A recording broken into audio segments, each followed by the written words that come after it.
Oh shit! Yes! What the fuck is up, everyone? Welcome back to Lost in the Bog tonight. Welcome. All right, we are back. Here. We are back. Oh, super hype. Fuck yeah. We are back tonight to Do a talk big one. Godzilla vs. Kong. This is huge. I might be, like I said earlier, I might be almost as excited to do this episode as I was to see the movie at this point, because this is the first time I'm talking about it with anybody at all since I saw it. I've seen it now 2.5 times. Hell yeah. Yeah. But two things I want to start off with real quick, and then we'll dive in. First off the top, real quick, anybody see the Bodom After Midnight single? Yeah, they came out with the first of two. Wow. Yeah, you saw it though, Aaron, right? Yeah. What'd you think? I was just listening to it. I think Nice. it's sick. I like it. Yeah. Hell yeah. It's got like the solo in it's amazing. Dude. But they also got the it's almost like a lot of the riffs very like black metal sounding to me, which they haven't really done in a while since like their first couple albums. So I'll definitely check that out. Yeah, dude, I didn't notice it until I heard somebody else say it. But it sounded very like, it sounds like something that would have come out right after Hate Crew Death Roll. Honestly. Yeah. Oh yeah, I was watching a fucking interview with Daniel Freiberg, and he said that the last time he saw Alexi was at the video shoot 9 days before he died. Wow. I didn't realize the video was shot in December. You know what I'm saying? Yeah, I was like, fucking blows my mind. Because that would have been, yeah, like you said, like a couple months before everything. Yeah. Yeah. Well, no, he died in December. So I was, yeah, they were filming it in December. Okay. Yeah. Wild. That's insane. Time frame, right?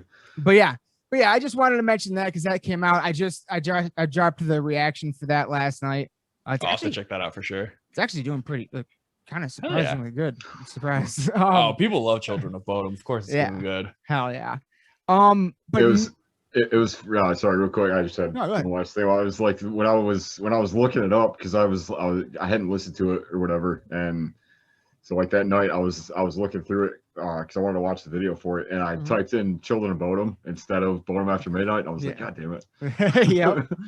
Yep, that'll happen. Yeah. But all right, real quick, next thing, I got one other thing that I want to touch on because it's something else that I watched this week that is it's like I keep digging deeper into it and I keep finding more amazing things. Have you guys ever heard of a guy named Ash Alvidson? He is Sumerian guy. He is the owner of Sumerian Records. Yeah, or the guy on top at Sumerian Records. Did you hear that episode of Justice Show, Aaron? I haven't heard the most recent one, but I have heard the last couple that he's been on. Okay. Well, Ash, yeah. So he's got Sumerian Records, and he's also a director. And he's made 2 films, and he's now made a television show. Well, first of all, he was on a recent episode of Justice Show. He also does like a lot of I got it right here. 1 second. He does a lot of festivals. He does Summer Slaughter. He does the All Stars tour, the Thrash and Burn tour, and more. And then going off of that, on the Justice Show episode, I found out he now owns Mayhem Fest. And it is coming back in 2022, no question. Dude, 100%. What? Yeah. They brought back Mayhem? Mayhem's coming back with a vengeance. I'm so glad that it wasn't dead for very long. Yeah. It's coming back. I've got such a storied history with Mayhem because I only ever made it to like 2. I was with you at one of them. Yeah. I made it to that one. I made it to one a couple years before that, but every year I would go, it was like something happened. I would have my ticket and be ready to go, and it'd be like something at work or family. Right. Yeah. But yeah, I thought that was big metal news that I wanted to talk about. Dude, that is big metal news. Holy shit. I wasn't expecting that when you started talking about the Sumerian Records guy. I was like, something up with Sumerian? Yeah. But no, he so he made one. I forget what his first movie is called, but then his second movie is called American Satan, and it is about it is a I don't know if you've ever heard of it, but it is a modern day telling of Faust, which is basically the musician that sells his soul to the devil, right? Oh, really? Yeah. I didn't know that part. I knew oh god, what rock star was in that? What like god damn it. There was somebody that was like no, I got you. The lead singer of Black Veil Brides. That's it. Yep. That's exactly why I wasn't very interested in it, because I don't want that guy. Yeah. Same. But you know what? I started thinking, and I didn't. Okay, going in, had no idea, had absolutely no idea. And I remember not liking Black Veil Brides because they looked like Hot Topic band, but then I started actually thinking about it. I was like, I don't think I've ever actually heard a single note of any of their songs. Like, I think this is one of those bands I was just like a young hater for no reason. You know what I mean? That's fair. But so he makes this movie called American Satan about this band. He ends up getting a TV show made, direct sequel to American Satan, essentially. Pretty much the entire same cast, almost. In the TV show, I don't know if any of you are fans of Sons of Anarchy, but 3 of my favorite actors from Sons of Anarchy are in this show. And the show's called Paradise City on Amazon Prime, out now. It is, I was like, how it came on my radar is because Randy Bly's in it. Oh, whoa. Yeah, Randy Bly's in it. He plays like a dick lead singer of a band, and it's really funny. And so he would in that fucking band that his Over It All, that side project, that's the lead singer of the band he plays in the show. So they're actually a real band now too. And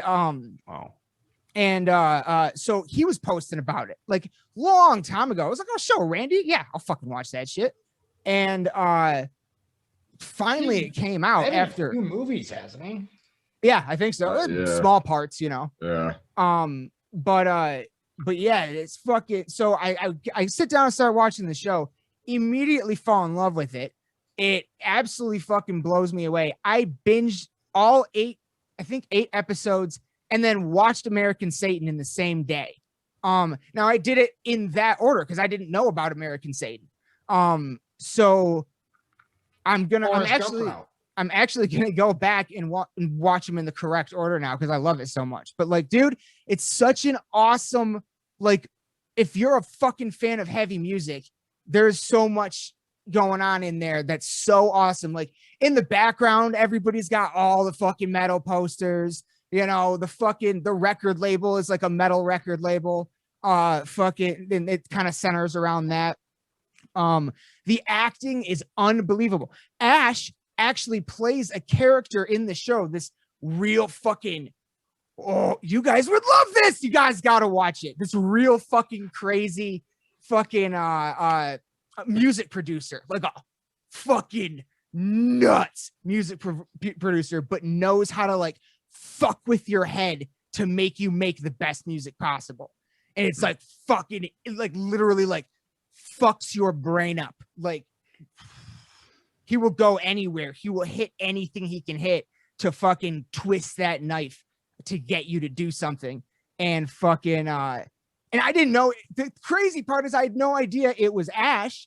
And because in the show, first of all, at the beginning, I didn't know who he was, but also he has this amazing, like that. I was intended on looking up that character and whoever played him anyway, because I was so impressed with the acting.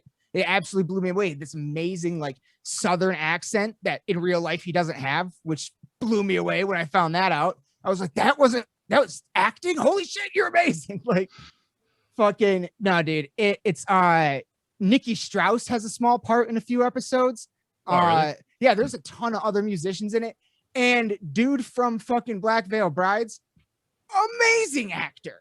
Like, he really fucking blew me away. I was like, you're in a band too? Like, what? Like, I thought, like, I looked him up. I was like, who the fuck is this guy? I was like, what? He's the lead singer of Black Veil Brides. This is insane. Oh my God. I would have never guessed that. American Satan's not even included with Prime. Oh, fuck that. It is such a great goddamn show, guys. And for anybody out there, if you like a show like Sons of Anarchy or Breaking Bad, this is like the meta one of those. And like the devil is in it. Oh, really? But it's like you figure it out by the end, but like it's not like the devil that never comes out and says that, but you figure out this one person keeps on popping up everywhere. You never get a name, and they seem to know a little too much. The angel Gabriel is in it. Like, oh, nice. Fucking yeah. It's so like there's a lot of like, it's a really awesome modern telling of that story, and a really like it's unbelievably well done. Unbelievably well done. You mean to tell me that Dave Grohl doesn't play the devil in it? Nope, sadly. Oh man, he played such a good devil in Tenacious D. But you know who did? In American Satan, we know the guy that played the devil, and they do come right out and say it in that one. It's the guy that played fucking a guy in the new Rob Zombie's Halloween. I think he was like the doctor that was going after Michael Myers. God damn. Oh, Loomis? Yeah. Oh, Malcolm Yeah. Malcolm McDowell. Okay, yeah, Malcolm McDowell. Yeah, hold on. That's the Mad TV guy. Oh no, I was thinking of fucking somebody else. The fucking singer that. No. Yeah, Malcolm McDowell. Yeah, that's who it is. It's just a bad spot, dude.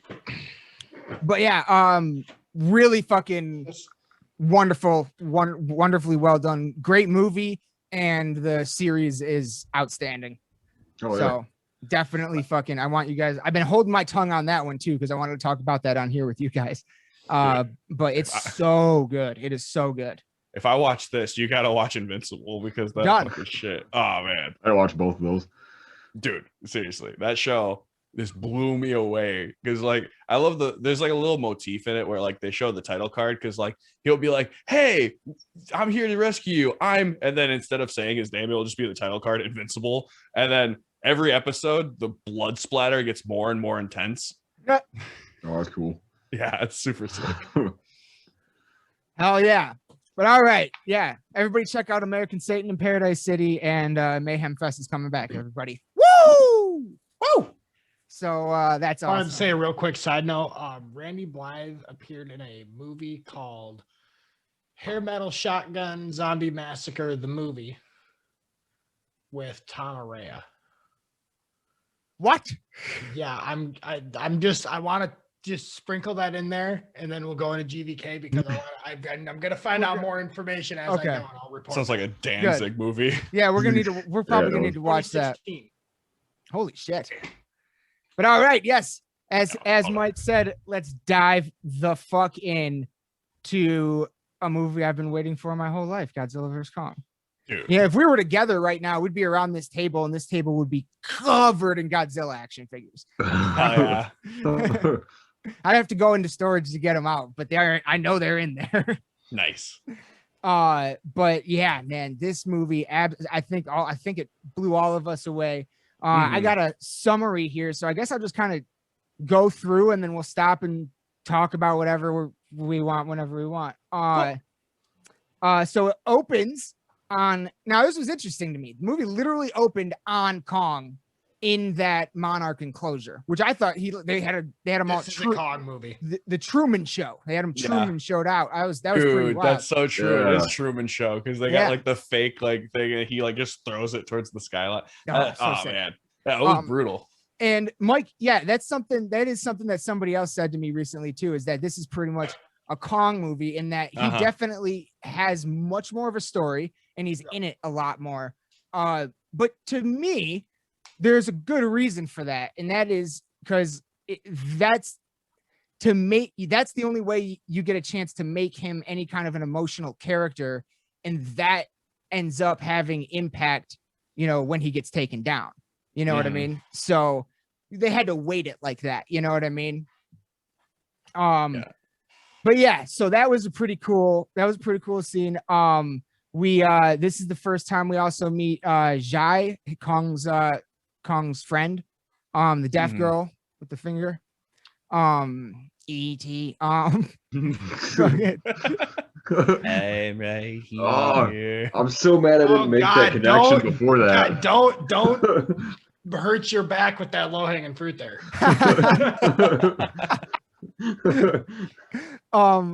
And then right off in this scene, before we even get really like into more of the story and stuff, somebody or she says to somebody on her team that like ever moving him off site or whatever would be a bad idea. We shouldn't do that. So right off the bat, she's already like saying no to that before the story even requires someone to come and ask her to do that. Well, because they just had an all-out war of these fucking titans. So like if Kong goes out there, then pretty much just fresh meat. Right. And then boom. See, that's another thing I love about this movie is the way that it's paced. It's so fast. It is so fast. Yeah. There's no It's the shortest one. Really? Yeah. By like a few minutes, but yeah, it's the shortest one. Wow. But yeah, then we jump right into the credits. Now, did you guys spend any time pausing those credits? No, I didn't actually. A little bit. I spent a little bit of time looking into some of the stuff they used. Yeah. There's some interesting information in there too. It would appear that this doesn't make a lot of sense to me because on screen it wasn't the case. So I'm thinking maybe they were like actually older files as opposed to current ones or something. But there was a file, there were like breakdowns of Godzilla and Kong, and it said that Kong was like 100 something feet and Godzilla was like 394 or something like that. But that doesn't make sense because when they're on the boat, they look like pretty well matched, you know. In Skull Island, he mentions having seen Kong grow in the time that he'd been there. Yeah. So like he's still growing. So like from 43 to 73, he saw him grow enough to be like, holy, he's growing. Yeah, the John C. Reilly character. Yeah. So that's how I feel they were able to justify him being as big as Godzilla.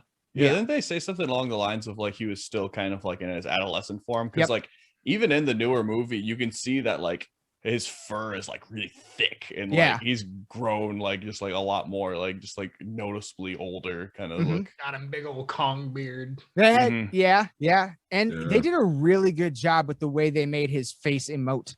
Like I thought, definitely. I thought the facial expressions and the CGI were really good. A lot of good face acting in this movie. For both of them. There's a few Godzilla shots. Oh my god.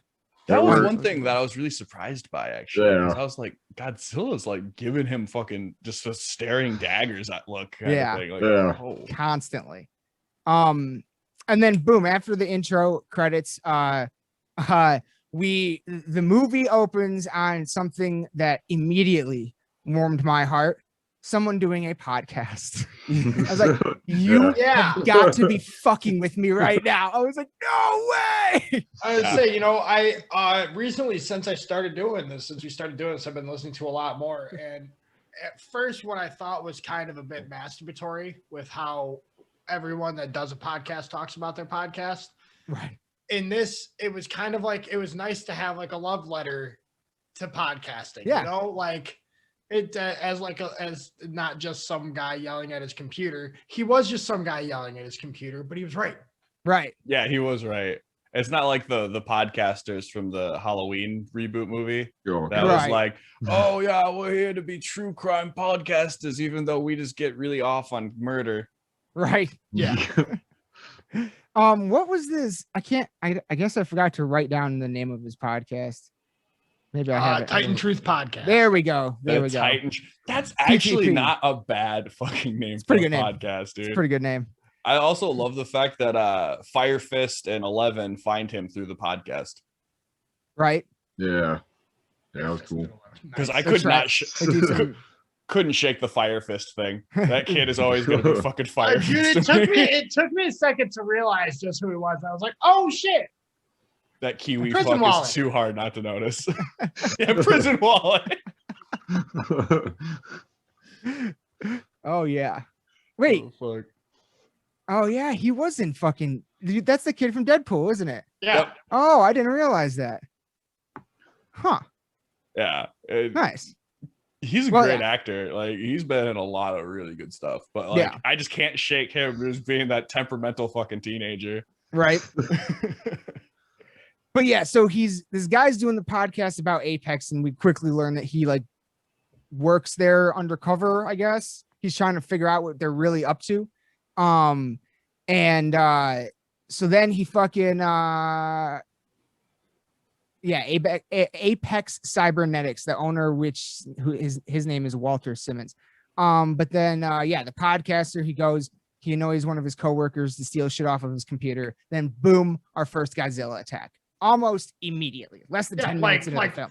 Like 7 minutes in the movie, you know? Mm-hmm. Yeah, and he's already destroying the fucking goddamn coastline of Florida, basically. Yeah, Pensacola, Florida. He lands and attacks the Apex facility. Oh no, what a loss. Right. And this is also where we discover sub-level 33, and that there is something being shipped to Hong Kong. So Godzilla first appears, and I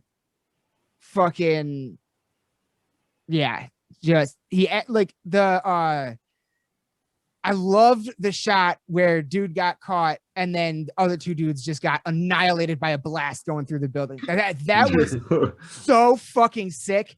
Oh, dude. And then there were so many. One of the things I loved in this was there were so many great shots of people on the ground getting fucked up.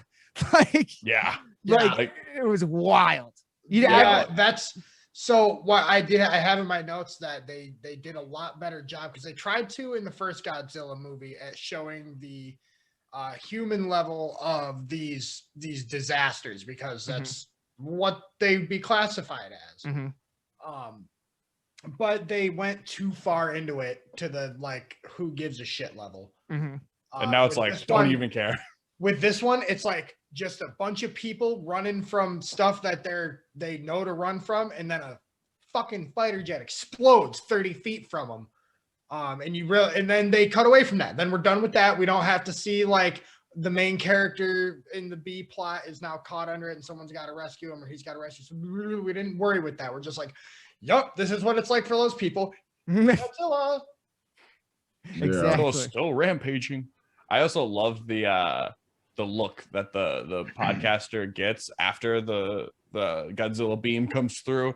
He looks over and goes, "What the hell is that?" It's a big orb with glowing red on it, and I was like, "It's an eyeball, or it's a bomb, but it's an eyeball." Yep. Yeah. Yep. 100%. That was because we talked last time about how Mechagodzilla had been leaked, and with how quickly they were look, it's a big red eyeball and Godzilla's trying to blow it up. At a cybernetics place. Apex Cybernetics. 5 minutes in, they're this is what's going to happen. We're building to it. Here it comes. Yeah. And that's one thing I really appreciated about this movie is they fucking went for it. If they had something silly, rather than spending half of a movie trying to justify it and tease it and make it make sense to you when the reveal happens, they're just here comes fucking Mechagodzilla. Godzilla's rampage and blowing stuff up. Everyone thinks it's because he's just lost his mind. But our plucky podcaster here, he gets it. He knows what's up. Yes, exactly. That is something kind of to your point of just how fluid it was throughout the whole thing. Yeah. It wasn't, because that was a problem I had with the first, not so much with the one, I don't remember what the second one was. King of the Monsters. Yeah. Oh, that one did quite a bit better of a job of keeping things going, of not having so much of the human element of it, which kind of took me out of the first two of them. But this one, it was I definitely appreciated how they just kind of, showed off a lot of just the giant battle scenes, just as big as they were, and just kind of let it play out in a way. They didn't really try to cut away from it too much or show too much of it. Yeah. Yeah, no, they laid it all on the table. Right. Oh my God, dude. Yeah. So true. I absolutely adore the cinematography they even had for it too, because like they had a lot of really cool and unique camera angles and like what they were going for to just like really show how these hits are fucking hitting. Yeah. It's just way different than the other two. Very much so. Other three, I should say, even though Kong didn't exactly do a whole lot of like, well, he did fight kaiju, but like not in this sense. Right. All the shots in the neon and stuff with the big buildings was like just watching everything just explode, and like how it just kept going. They're just like punching through buildings and just throwing each other through shit, and it's just constant like chaos around them and stuff. And I don't know, it was cool to see. It's fucking relentless. So yeah, at this point in the movie, he attacks the first attack, and like Mike said, everybody thinks he's just lost his mind. The media hates him as a villain, and then boom, we're immediately meeting Millie Bobby Brown for the first time. Madison Russell. I loved that they started that off in the first time we see her is sitting in a classroom, because I felt like that was a little bit of an Easter egg back to 2014's Godzilla, when the kids started in the classroom at the first attack. When Bryan Cranston's wife died and all that stuff. There was also another scene, I can't remember where it was, if we passed it already or not, but there was just a shot of someone running down the hallway, and it looked a lot to me like that shot of Bryan Cranston running down the hallway in 2014's. There's a lot of little shots like that. Yeah. I had those same kind of thoughts on it. Just kind of calling back to some of the stuff that happened in the earlier movies, but not in a way that it was too like going off of like too distracting off of the actual like what was happening. I didn't call back to it too much. No. And of course Madison is listening to the Titan True podcast. Podcast man's name is Bernie Hayes. Bernie. That's I remember being like, I like Bernie. 9 minutes into the movie, I like Bernie. Yeah. Yeah. We have a very brief encounter with Kyle Chandler, Millie Bobby Brown's dad in the movie, where we get pretty much every his name. I wrote not Ron Livingston a bunch. Mr. I'm looking at my phone for the entire movie. Like, come on, call me. No, he's barely ever in it, and like delivered every line from the trailer in that one like 2-second scene. And like he was a huge part of King of the Monsters. But then he was just kind of like, I'm looking at my phone now. Then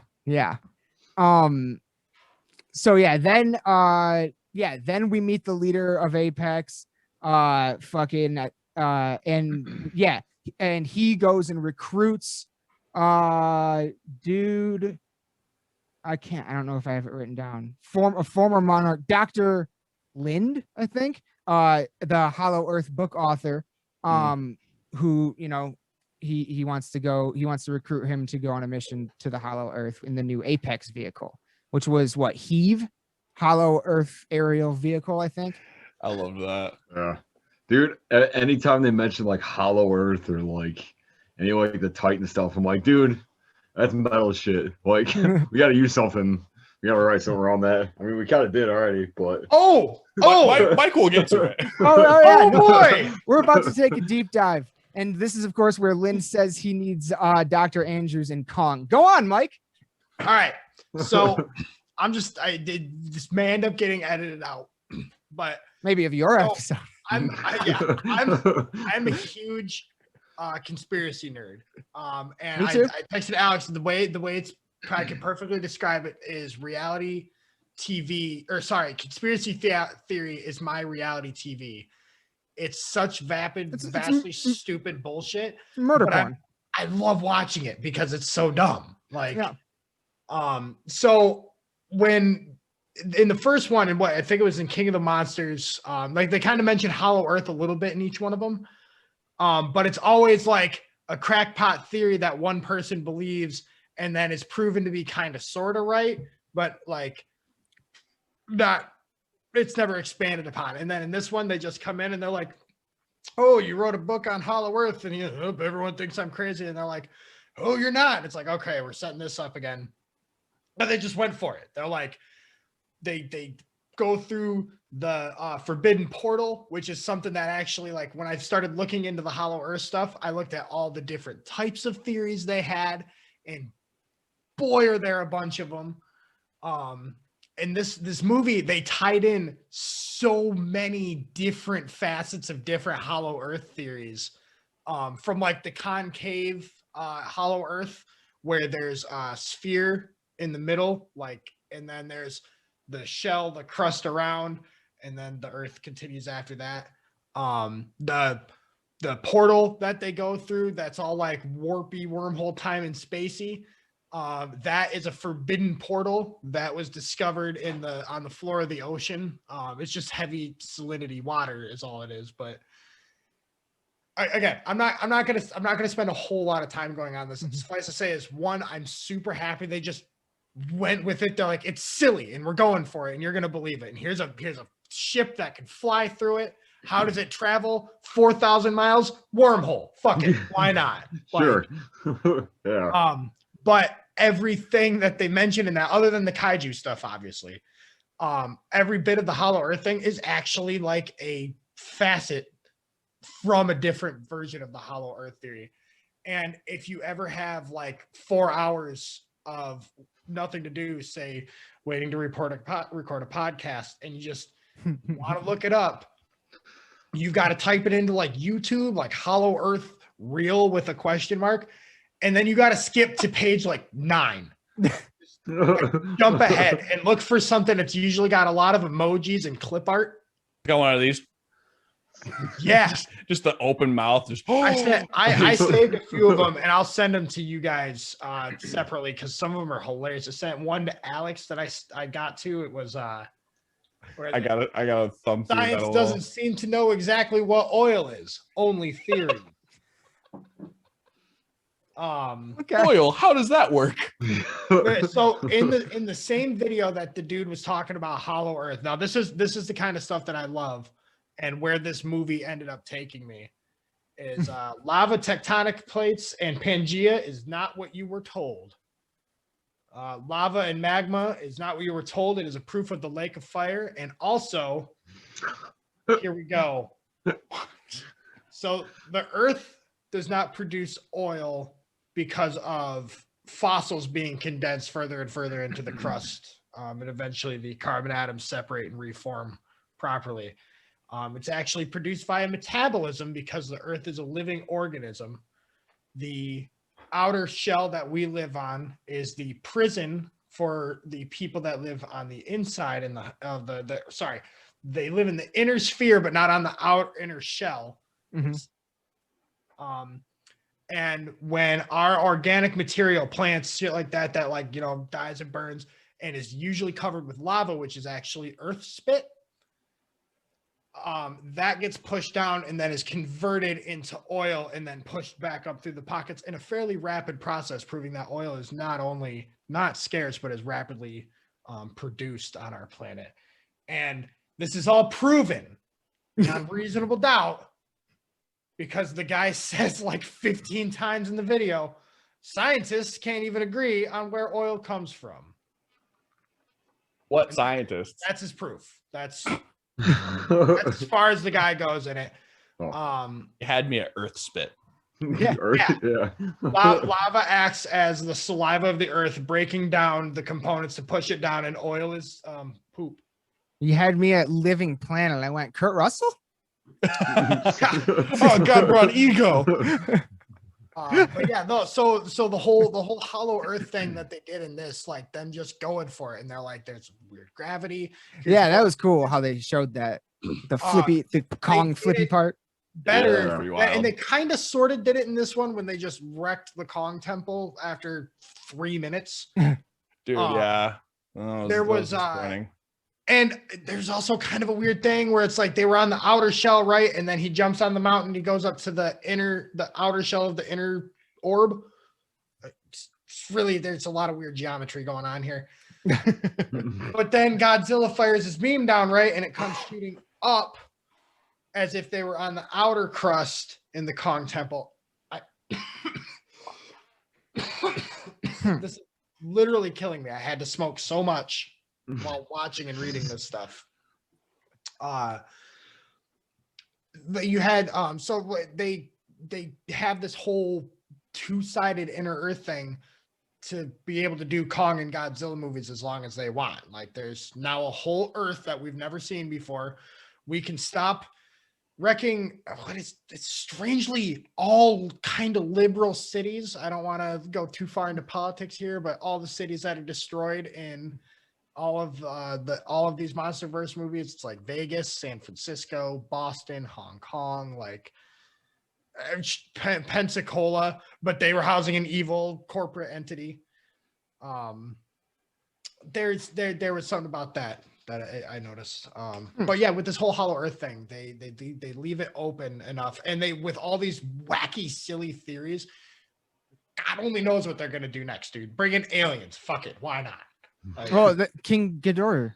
Yeah. Oh yeah, Ghidorah. And then when they were down in Atlantis in King of the Monsters, when they were hanging around there, all of the statues that they or the paintings they go past show these giant tall whites, which is another alien conspiracy that man, that one's a fun one. If you haven't seen the Russian documentary The Men in Black that is barely translated into English, I've not. They pretty much just say like there's like 4 different species of alien that lives on Earth currently. There's actually 13. Don't even tell me that shit, dude. I'm gonna go down a rabbit hole that's never ending. Alex, that's what we're doing next week. Thank God, because I need some conspiracy theory in my life nowadays. Like, I need to laugh at somebody else for once. It's so easy to. Well, it is and it isn't, because like one thing I always learn when I go through these conspiracies, and we'll get back to GVK in a second here. The one thing I learn about a lot of these conspiracies is the people that learn them are often kind of sad. Yeah, like nobody like the hollow moon or the holographic moon ones, right? I have yet. Oh yeah, that's a whole thing. I know it's sad. Yet to read an account of anybody that believes that the moon is a hologram that has anything less than tragic backstory. It's always like, well, they were, working part-time as a janitor at NASA until they took their family on vacation and they all died in a plane crash, except Bill, who now looks up at the moon every single night and goes, bullshit. He's so mad at the universe for taking everything from him that it must all be a lie, and his first target is the moon. I'm gonna colorize the moon. One of these days. So where were we? So Alexander Skarsgård is now taking us to the Hollow Earth with what's her fucking name? Oh, I hated her the second she walked on the screen. The secret agent that was actually working for Apex. No, Isaac, hold on, no. We're not there yet. We're not there close. Yet. We're right on top of it. Though, this movie moves so fucking fast. Dude, for real. Just like so he's like, I need Dr. whatever in Kong, and then next shot he's at the Monarch Skull Island thing talking her into it, and then boom, next shot we're on the fucking boat. Dude, when they showed the boat, I was like, wow, this is already happening. Yeah, like, I remember this from the trailer thinking like, oh, this is probably gonna be deep in the movie a little bit. Nope. Act 1. Act 1. That was their first encounter. Like, whoo, no, that was kind of where I knew. I was like, all right, this is gonna be something wild here. I also love the fact that they were like, hey, we have Kong sedated. Something probably is gonna happen, so we should probably like make sure that he's not all of the way down. Like, what about like 80% sedatives? Right. Yeah. And then so we get that. We get the lady from Apex arriving, the dude's daughter. And then we go, I think at that point we go to a scene at night where it's raining. Kong's all upset, so Jai goes out and sees him, and that's when we learn Kong knows sign language, which is pretty interesting. That was a good reveal too. Yeah, that was a really good reveal. Such a cool scene. Yeah. I got some like wicked Congo vibes, man. Oh yeah. Amy, good gorilla. Like, dude, that movie was fucking so good. Yeah. They should remake Congo nowadays. I will allow a sequel, but that movie is fucking flawless. They need to leave it alone. Yeah. If they can get the white gorilla suits from like the evil gorilla things, like fucking, and make them zombie gorillas because they just use the same suits that have been deteriorating in a warehouse for the past 20 years. You know what I mean? Like I just like similar suits that look pretty much exactly because like supporting you in this, I think it's a great idea. I'd watch that shit. But I don't want it like to be like weathered like Michael Myers' mask. Like I just want it to be like them just coming back and then being like, oh yeah, shit, these things are fucking savage killers. So we breeze past Isaac Gonzalez's character. Yes. And I've got a couple notes on the writing in general of this movie. And while it may sound like a bit of an indictment, it's not. Because you guys know I love my cheesy bad action movies and cheesy bad action writing. This movie is absolutely unashamed at being like, here's your wacky, figured it all out from the very beginning character. He's going to be saying funny stuff. Here's your Kiwi character who's going to be saying funny stuff. Here's Millie Bobby Brown because she was in the last one and she's not funny at all. And then like we get to obviously bad character. Oh and yeah, she dude. comes off in every single trope. She is dripping with tropes. Tight ponytail, aviator sunglasses, tight jacket that should be revealing, but instead of being revealing, there's just more tight clothing underneath, and it's all she's wearing a jumpsuit all the time. And she within 2 minutes she does the whole, okay, you can be impressed now. Like they just were like, she sucks. You're not supposed to like her. There's no redeeming quality in this. So that when she turns on you, it feels better. They did the exact same thing with the Apex dudes. Fucking, they were like, okay, this is the old dude that runs Apex, and this is Serizawa's fucking son. Yep. I was like, at first I was like, wait, did they really just name like another dude Serizawa? And I was like, oh wait, no, they're obviously related because like, why else would he be going into this kind of field? Like, right. Yeah. You ready for my theory? Because I'm all conspiracied up. Clone. Dude, don't even start with that because that would be a whole other can of worms at this. What were they doing with Skullcrawler eggs, dude? Cloning. Where did they get them? They could have bred Skullcrawlers. Did they ever go back to that? No, I don't remember. They were just like, hey, same eggs way they of were just like, Skullcrawlers. hey, look, it's Serizawa, and everyone's like, oh my gosh, is that his son? Yeah. Maybe, but here he is in the Ghidorah skull controlling Mechagodzilla. Told you. I fucking told you guys that it was going to be Ghidorah's skull that they were fucking using to control the thing. I was like, that's gotta be it. I loved that they were like, oh yeah, he's got a psionic link. It's like, his necks were so long that the spine wouldn't be able to send the information to the other heads. Are we at the point where we're talking about Mechagodzilla? Or is that no. kind of far here? Not quite, but we're getting closer because this movie does fly at 1,000,000 miles an hour. So after we learn Kong can sign, we jump back to Millie Bobby Brown. We meet her friend Josh, and they run away to go find Bernie, the podcaster. Then, boom, back on the boat, Godzilla arrives for their first meeting. Oh, and it's so satisfying, man. Such intense glory, dude. Like the fact that half the fucking battle takes place under fucking water, dude, that was cool. Sick. Yeah. I genuinely thought Kong was gonna like fucking pass out when he was fucking drowning, basically. When he throws up all the water. When Godzilla wraps his tail around him and starts dragging him down, dude. Yeah. So good. Come on. It was who thought of that?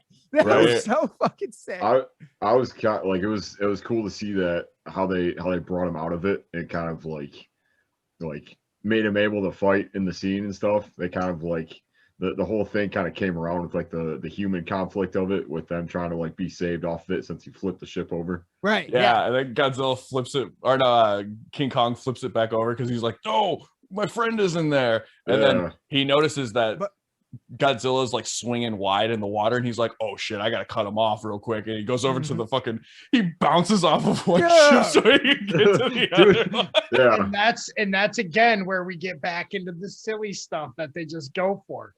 Yeah, I don't dare guess what Kong would have to weigh, and we're talking like we'd have to get into like muscle fiber density and bone density to be able to support a frame that large, how much oxygen he's pulling in with every breath. It's like obscene how much he'd have to weigh. And then for him to be able to leap off a ship, which works off weight and water displacement, and that ship should have either snapped in two when he jumped and he should have just fallen into the water like a crappy tree branch, or at the very least been like sploosh and like into the water. But no, they're like, no, we want to show him jumping off a boat, jumping onto another boat, and it looks really fucking cool. Yeah, so here it is. Crushed one boat so he can go save the other people. Yeah. But that even when the boat first flipped and he was still chained up, like there was one great shot really fast where like he manages to like shove himself in the boat back up a little bit so he can take a breath, and then he goes back underwater. Yeah. That was dope. That was dope. And then like all the fucking what was it? There was something. Oh, well, I did think it was a kind of a cool piece of foreshadowing that when Kong knocked Godzilla off the carrier, and Kong looks down in the water and sees the water lighting up blue, he knew what was about to happen. Mm-hmm. And this was the first time they'd met. Right, yeah. Like Kong has never met another Godzilla before, so like he knew something just horrible was about to happen. So he's like, "Fuck." They set that up when they talked to Hollow Earth guy. Mm-hmm. When he's like, "Oh, there's genetic memory, like homing pigeons, where he'll be able to find like his way to Hollow Earth," and then them showing that him seeing the blue and knowing shit was going wrong. Yeah, I think there's something to be done also with the bioacoustics thing that they talked about in the. Well, also too, Kong had parents, so his parents could have communicated. They could have fought a Godzilla. Yeah, that's true because like obviously they had been at war. Godzilla scale. Yep. Did that ever see? That's what I said, but was that ever confirmed in the movie? Well, I think it was implied, especially because like it was in the throne room of the monkeys, basically. Well, the apes, but like, and then like they even had the big mural of a Godzilla that glue because of the energy. Right. Oh, that was so sick when it lit up around the fucking thing. And then Godzilla was just like fucking puking down into the earth. Also, random question here. They had to go to Hollow Earth through a portal. That's how they had to do it. But Godzilla just shoots straight down, and then they can just climb back up that hole. And there's no portal. There's no portal. Yeah. Like what was that? They literally just made a 2001: A Space Odyssey reference, basically, and then they were like, "Oh, okay, now we're in Hollow Earth." Yeah. No. So the portal. The portal is to show that there were man-made entrances to and from the Hollow Earth that could get you through there. Going through that hole, they were in that big ship, right? Mm-hmm. Yeah. That was made to survive stuff like that. They heave. They shot 3,500 miles in. I mean, he went through it and like pulled himself and was like Kong hauling ass through it. And of course, we need to get this fight started, so we're not going to like wait for him to travel 3,500 miles. We're just going to say he did it and start the fight. But the ship, if you remember, didn't show up for a couple more minutes. And when it did, it was like, ah! Like they came like flying out of it because they were probably fucking hauling ass. Like, yeah. And that, and the way they play with gravity in this movie, like, man, yeah, I love movie magic. Yeah, super cool, dude. I like when they show that scene when they like burst through into Kong's world or whatever it was, man. Like that was just right there, just flying through it, and you're just seeing everything that was going on. And then when he finally like, I don't know what those two like stingray looking war bats, yeah, the war bats with that. That was sick. Yeah. For like when that happened the first time, that was like because like there's a few moments in this movie that like, and we were talking about it earlier, where like I was just like you just can't help but like just pump your fist and just yell at shit, like just start yelling because just being excited about what's going on and stuff. And that was one of those moments I was like, yes, like. Yeah, dude, Kong does some crazy good fighting in this whole movie. Oh yeah.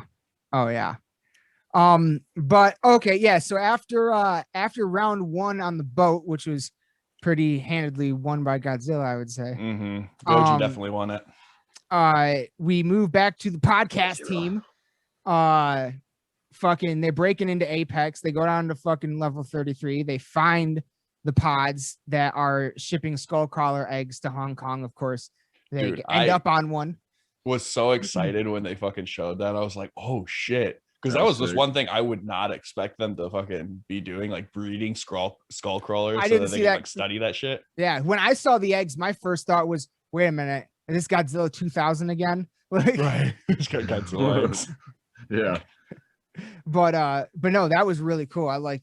So they get shot off to Hong Kong, and then we move to absolutely one of my favorite shots in the movie, because growing up, I can't remember which Kong movie it was, but there was another Kong movie where they did this when they're transporting him to Alaska on the helicopters. That was such a gorgeous scene. How did they get that net under him? Did they have him like conscious enough that he could like lean around and stuff? I don't know. Because like otherwise, like remember what we said at the beginning. This movie was full of so many. Yeah, sure. That was just like the one thing that was like, how would they, especially with an unconscious giant gorilla? Okay, here's my thing. Now, the military plans the fuck out of a lot of things. So if they were like, all right, we're gonna have a big bunch of boats, we're gonna ferry Kong. And somebody in this world had to go, well, what if Godzilla attacks and like messes up the boats?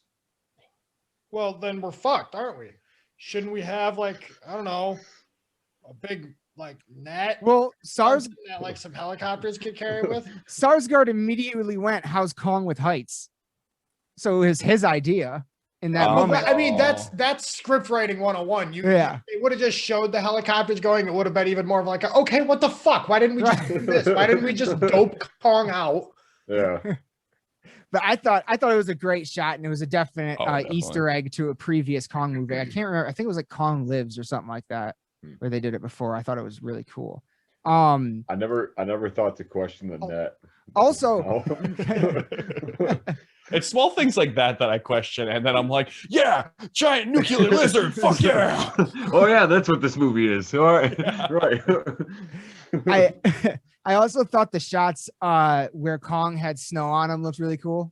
Like I just thought that was a really cool aesthetic. But then also they transported him to Alaska. Now is this?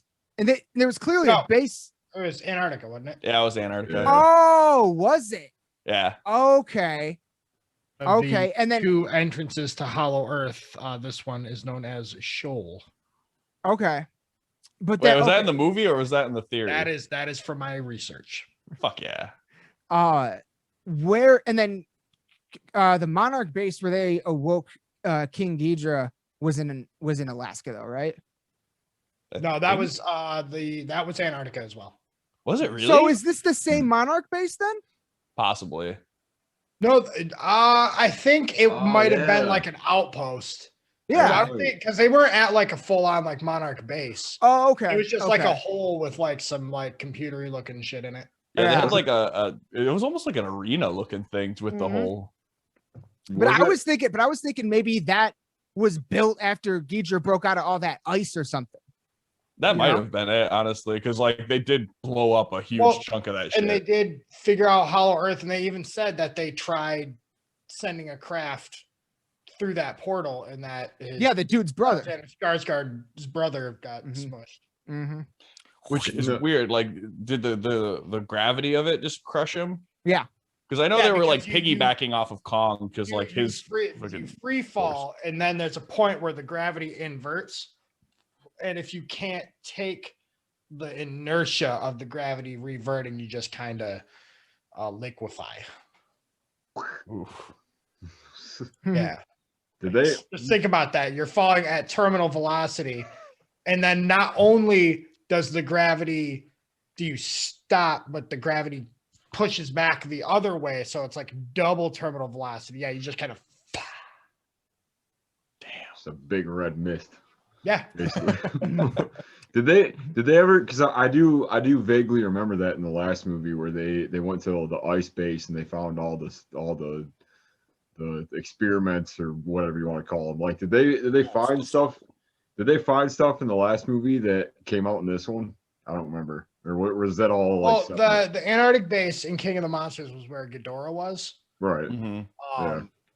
Like frozen in ice, so it's assumed that whatever battle between Godzilla and Ghidorah ended with something that would cause him to be frozen in ice fairly close to the surface. And at least I inferred, because I looked for the kind of stupid connections, that it was Ghidorah was trying to make his way to Hollow Earth, and Godzilla prevented that. Yeah, because he was an alien, so I mean, he was trying an to find alien. whatever the biggest things were. And he had already fucked up the Upper Earth and was getting ready to go into Hollow Earth, and that's where. Give me that movie, dude. I'll take another Godzilla vs. Ghidorah movie. Well, give me just make it Mechagodzilla. No, they can't do Mechagodzilla right after Mechagodzilla. What they need to do, they absolutely can. No, they need to do one of the other aliens. Like they could get Gigan. Yeah, I want that. That's the one I want. They could get Destroya, which is a really fucking hardcore one. They could get Space Godzilla, which is a legitimate thing if you haven't seen it. That's a good one. It's pretty fucking gnarly. I love it. If they were smart, that they would avoid doing another Godzilla when they would do they'll make another semi-serious one, because this one was definitely more fun than serious. Honestly, I think if people like this one enough, they'll make it more fun. Oh, it'll still be fun, but it'll be more like, they'll give us like Destroyer or something, and then the next one will be Godzilla versus Space Godzilla, because no matter what, when you put that on a poster, it's gonna sound silly to the general public. People like us, we'd be like, yes.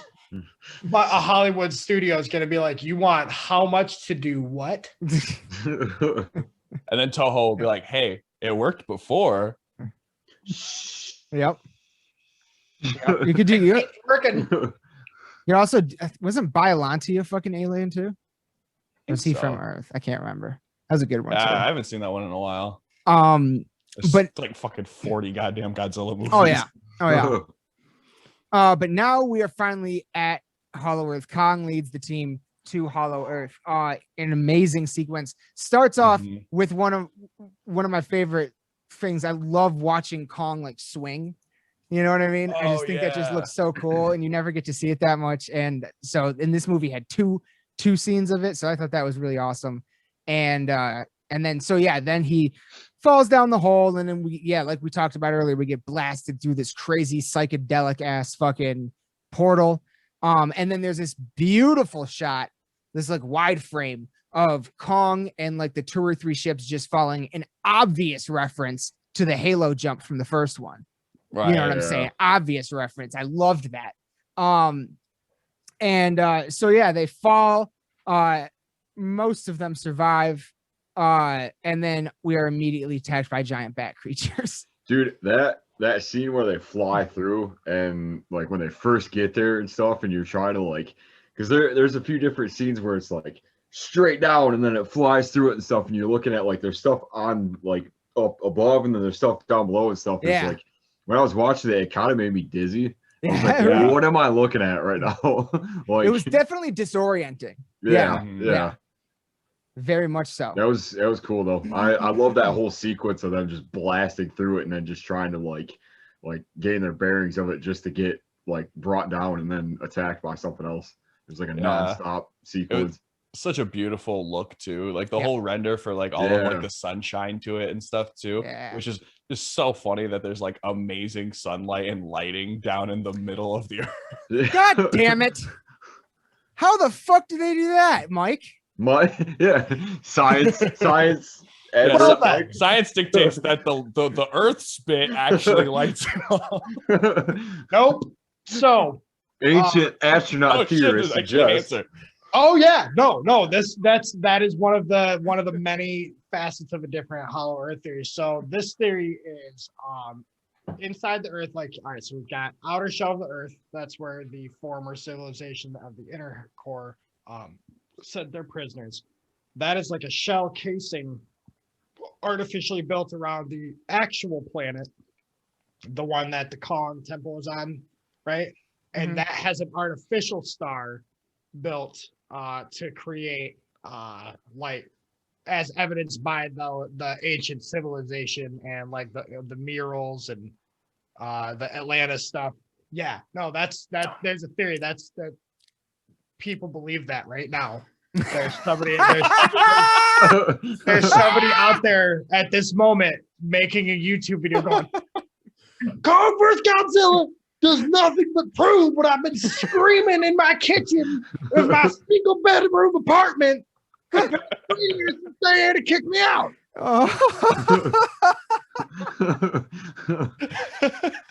So when it showed up in this movie, I went, yeah, sure, all right. We got light down here. Yeah, That's what we're doing. We're doing that one. Artificial star. I can dig it because at least it's a better answer than me being like magma, maybe because magma wouldn't fucking light anything. I mean, they do have light up rocks, so yeah. But man, I loved that whole scene because especially like when Kong gets attacked by the war bats. Oh man, fucking he starts getting choked out by one, and they're like, "Oh no, fucking fire missiles at it." Yeah, do something. I don't know. I do have in my notes just says Delta a bunch with a question mark. I don't know if there's going to end up being like a deleted scene where there's like an AI on the ship that responds and like Delta is there, okay, Google, like, or something. But every time the ship goes to do something, he's like, Delta reverse thrusters. And the ship's like, stop thrusters. And he's like, Delta open fire. And the missiles fire and know to fire at the warbat. And again, it's one of those like, cool. But how? Oh, I don't care. Whatever. It fired missiles at the warbat, and then Kong, spun it around and decayed it. I was pretty surprised that a former Monarch doctor and a current Hollow book or Hollow Earth author was such a good pilot. Yeah, but sure. That makes a lot more sense that like Delta would be like an automated like piloting system or something like that, unless there was just a side character that we didn't ever actually officially meet that was named Delta. I feel like that's the best answer. I don't know, like was it his role cut like Michael Fox's role in World War Z? Right. But yeah, so what do we got here? Hold on. Kong leads team to Hollow Earth. Gets to the temple. Yeah, we go through pretty much the journey through the Hollow Earth. Really amazing sequence. We get to the temple. We look around for a minute, and then we jump back to the podcast team in Hong Kong. And just when you think things are going to slow down, they stumble upon a little experiment taking place. And this is our first reveal of Mechagodzilla. Dude, okay. Man. This is the one note I wrote down for the entire fucking movie. It's Robot Godzilla. No, it's Mechagodzilla. Somebody got fucking paid to write that shit. Yeah, and they made me so mad. Goddamn penny, and I hope they spend that paycheck on a whole bunch of blowing hookers. If they spend it on blow, they could write another movie. Yeah, dude. With like I've been saying this whole time, dude. The cheese factor was off the scale from minute one. Kong like kicking back and like stretching. He scratches his butt 30 seconds in. Like, yeah. So yeah, it was gonna be nice with the green screen. Oh shit, my green screen kicked on. That's so weird. Oh, my walls are Batman now. That's pretty cool. Sweet wallpaper, man. On our audio version, this would make no sense. What are they talking about? You're gonna have to go watch the video version. Oh. You have to go Lost in the Dark on YouTube. Shameless plug. Shameless plug. Of course. Links in description. Silliness. Yeah, so his absolute silliness. He's like, yeah, it's Mechagodzilla. Like I said in the message, dude, that was the director like turning back and looking at the camera. Okay, offering you some popcorn, like get it. Here it is. We're not gonna fuck around. We're not gonna do this thing where we dance around it. We're gonna say it 30 seconds after it's on screen. And when your dad goes, "What is that, Robot Godzilla?" and you have to go, "No, Dad, that's Mechagodzilla." We're just gonna say it on screen for you. Yeah, we're gonna save you that conversation. Yeah, that's exactly what it was. Because like they definitely knew exactly what they were doing with that line. Yeah. But oh man, it like pained me at first because I was like, wow. Right. Yeah. As soon as it happened, I was like, line is really? Going right up there with the Sindel line from Mortal Kombat Annihilation. Too bad you will die. Oh, so that movie's on HBO Max now. Oh shit. I might have to go back down memory lane with that one. I'm definitely going to, especially before the 23rd. Take some motion sickness pills before you do, man. Oh, dude, yeah, that is. I do remember that. That movie is pretty pukey.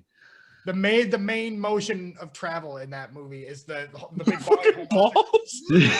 Yeah. Who came up with this? Anyways. Anyway, I knew a better Mechagodzilla reveal was amazing. I love that Serizawa was sitting in the chamber, and like at first you think, oh, he's probably inside of Mechagodzilla because like he's driving it like a Jaeger, like makes sense, but nope. He's in Gyara's skull in the back room. Yeah, but we don't know that he's in the skull yet. Yeah, until later on. But fucking, I absolutely love the test because like they're like, okay, so we got skull crawlers. Fucking send out some skull crawlers and we'll fucking kill them. Release number 10 and fucking. But again, even this shot, and this is starting off with the battle scenes. Like, he picks up the skull crawler by the arms, blasts it through his mouth. Another reference to the very end of the first Godzilla. Amazing. And then he cuts it in half though. So they add something to it. You know what I mean? Like then he cuts it in fucking half. And then that's all. And then that's when we really realize what's going on is that Apex really wanted to go to this Hollow Earth to find this power source that could actually power Mechagodzilla, which is the same thing that powers Godzilla's fire breath and King Kong's axe and all this shit. So we know that they've built this massive thing, but they do not have a power source for it. Yeah, they can like what did they say? Like 40% power was pretty much all they could get it to, which is crazy. Because like you'd think they'd be able to find something that could harness that amount of energy, but they're like, nah, we need to do something that literally gives monsters life force. Right. Like, why is that a good idea? I don't know. It's just bad guys. They have to be like they have to be cartoonishly outmatched by their own plan every time in these movies, which is fantastic.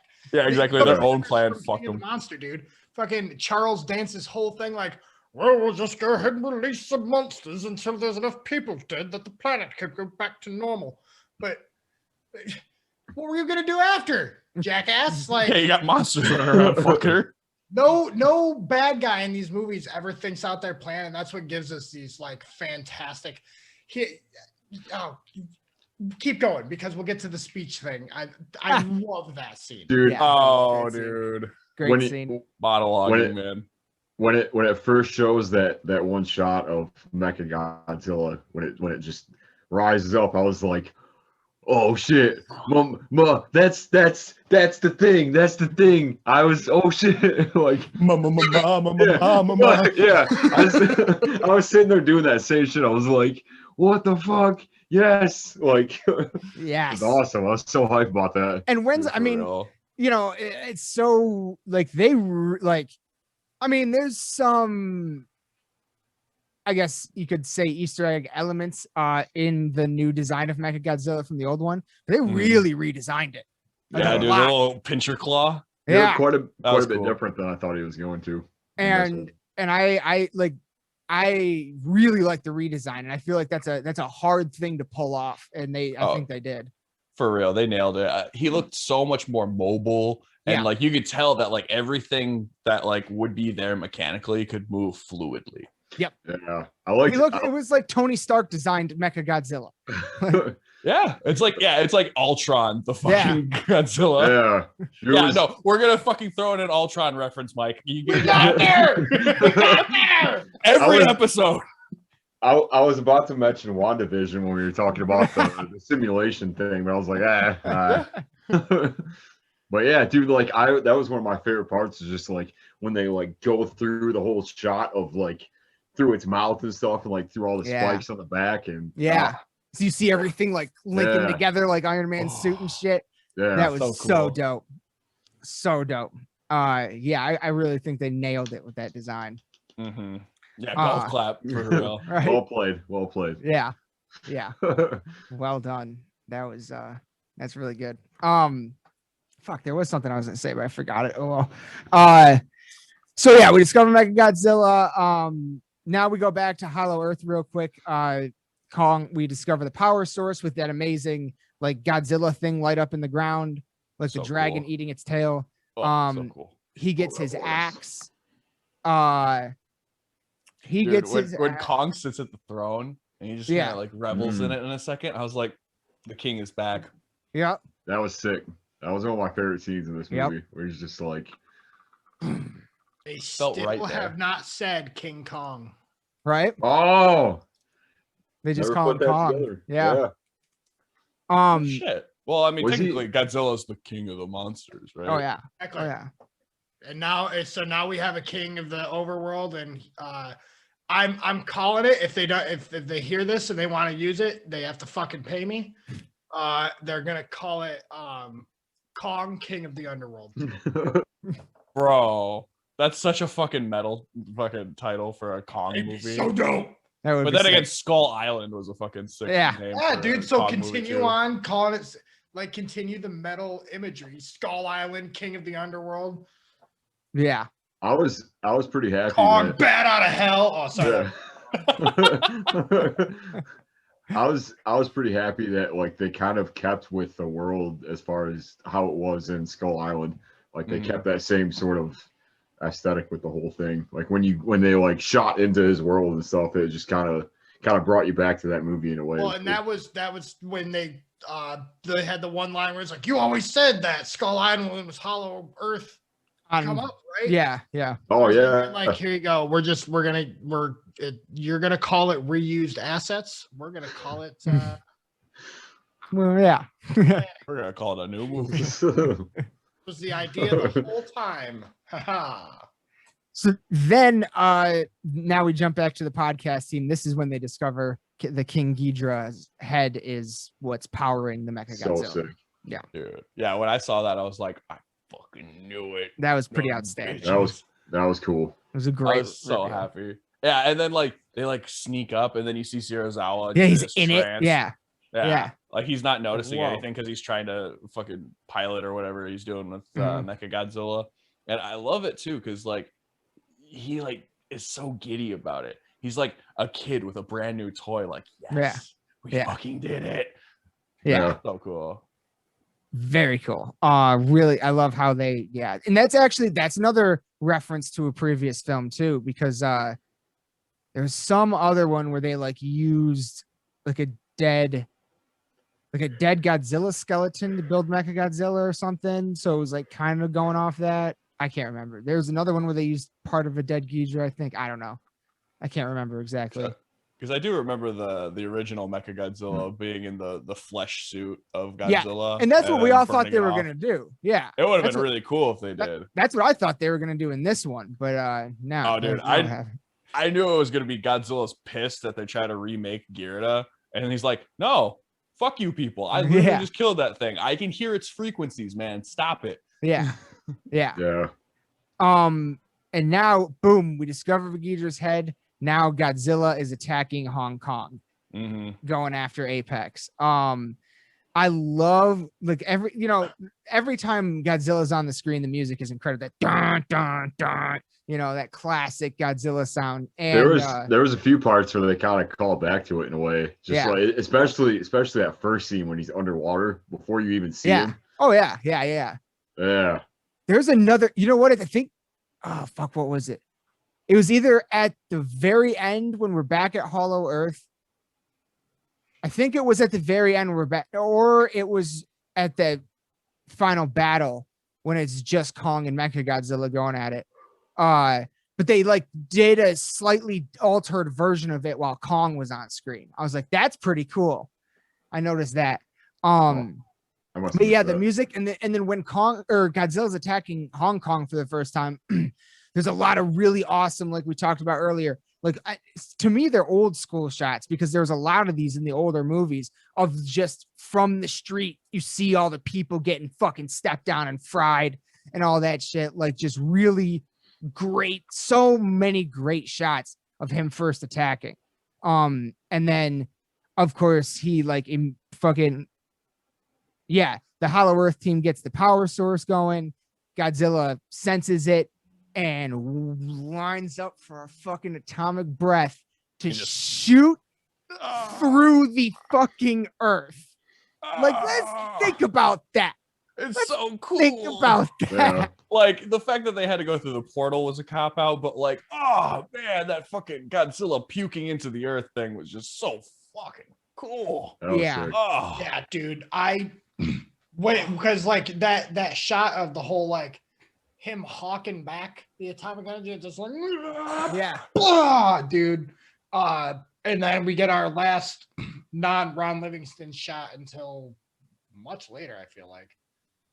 With him being like, what the hell? Oh, I was like, Ron Livingston? What the fuck are you Not Ron Livingston. Kyle Chandler. Yep. No, he's like, what's he doing? And then we don't see him again. We don't get until like for another like half hour. Yeah. Isn't he like only there for like the reunion with? Oh no, wait, I don't even think they actually have a reunion with. They did. Because we'll actually get to that. There's a great thing I want to talk about in that scene. But there's one scene where Millie Bob Brown tries to call him, but the call gets broken up. Yeah, and then it's just him yelling at a phone for 30 seconds. Yeah, she's like, I'm in Hong Kong, and my cell phone reception obviously doesn't work here. Yeah, even though I'm using a phone in the same base that you're in. Yeah, I'm just calling upstairs. Like, but yeah, so Godzilla blasts through back at Hollow. Well, we don't really realize what's going on at first. We just see him start shooting into the ground, and then we jump back to Hollow Earth, and then there's a little battle that takes place. The little bat thing. What's the lady you don't like, Mike? What was her? Oh, tight ponytail bitch. Yeah. Oh, Isaac Gonzalez. Yeah. So she's like, I'm here to get a sample. So she gets the sample, and then I've been bad this whole time, and I bet you didn't know it. Fucking what? Yeah. One piece of rock is enough to power this. Yeah. Well, it's not even one piece. They just figure out what its makeup is, and they send the information upstairs. They just like figure it out. Because it shots up to the computer in like 45 minutes. Okay, well then they get the power source. Well, how do they get the rock back up? Well, I mean, we've got the big hole that Godzilla just blew through. Were they planning on Godzilla to blow a hole into the earth for them to be able to get the power source up to Godzilla?